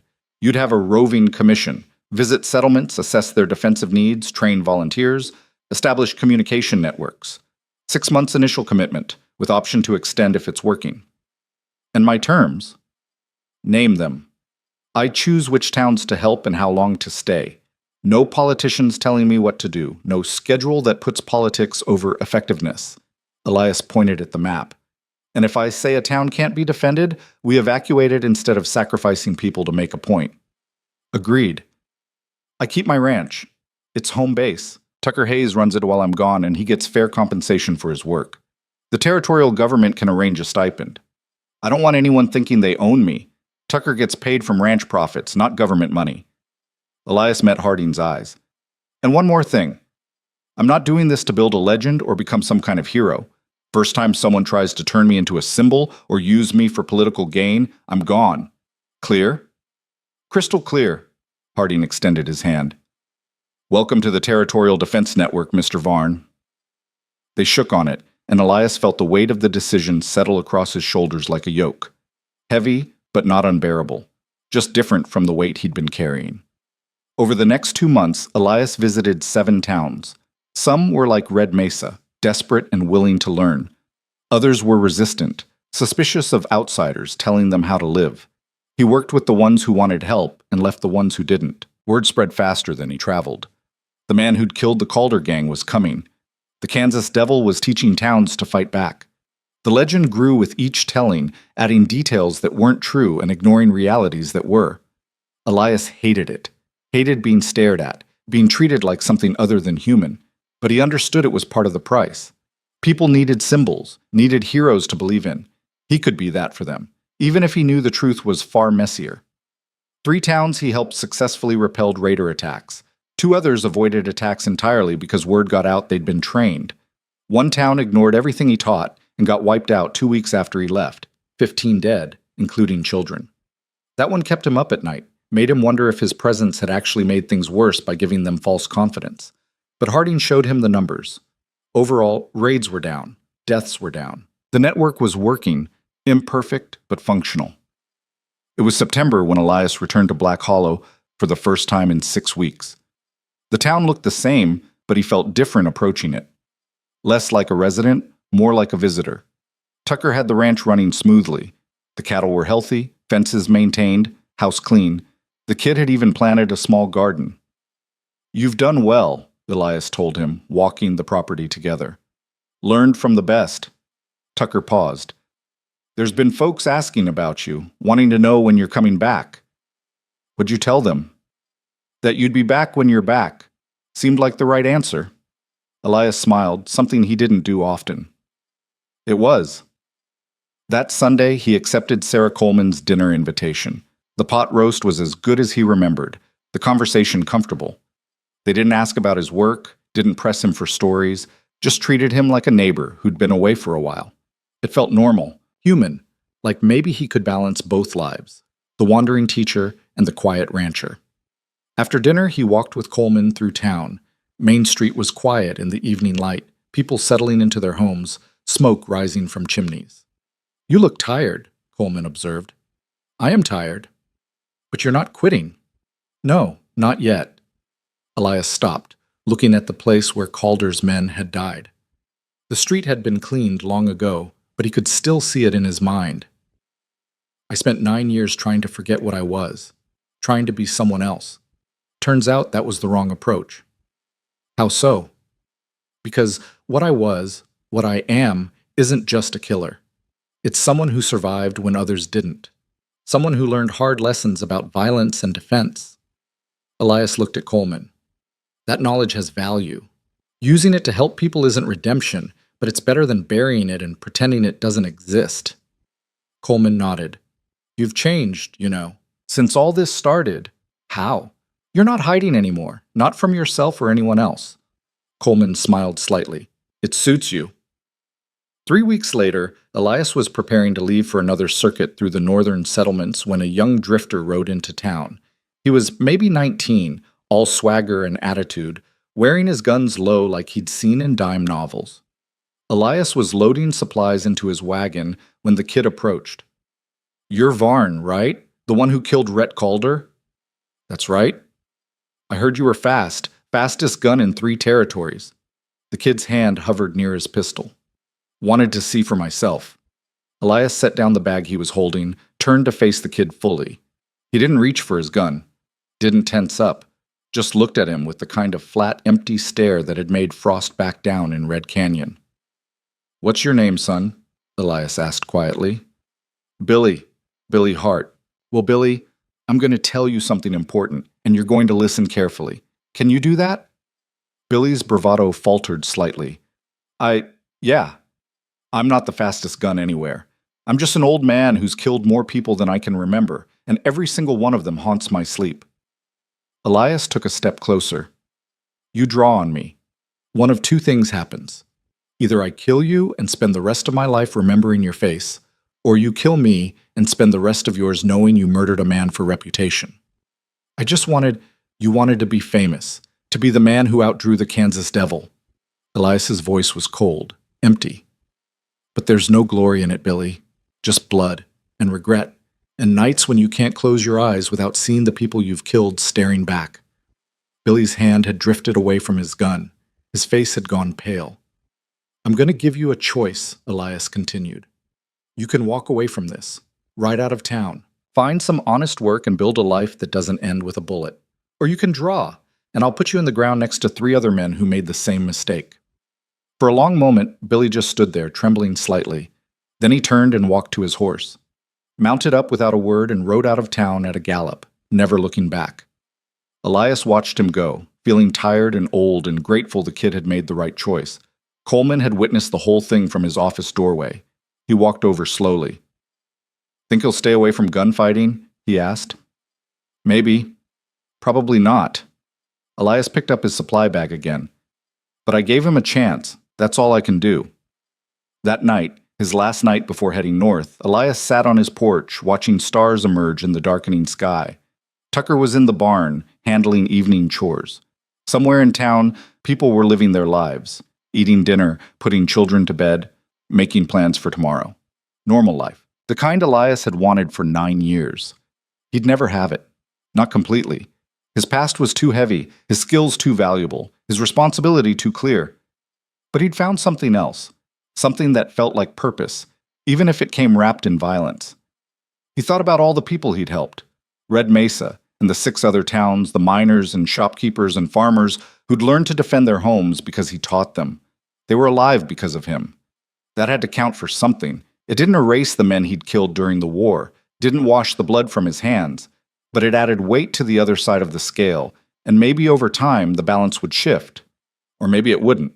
Maybe he'd die still carrying that debt, still haunted by faces he'd almost forgotten until they showed up in dreams. Either way, he was done running from it. He was Elias Varn, rancher and reluctant teacher, the quiet man who'd shown his teeth when necessary and was learning to live with both sides of himself, the Kansas devil and the man who mended fences. Both. Always both. As the stars brightened overhead, Elias stood and walked inside. Tomorrow, he'd ride north. But tonight, he was home. And for the first time in 9 years, that felt like enough.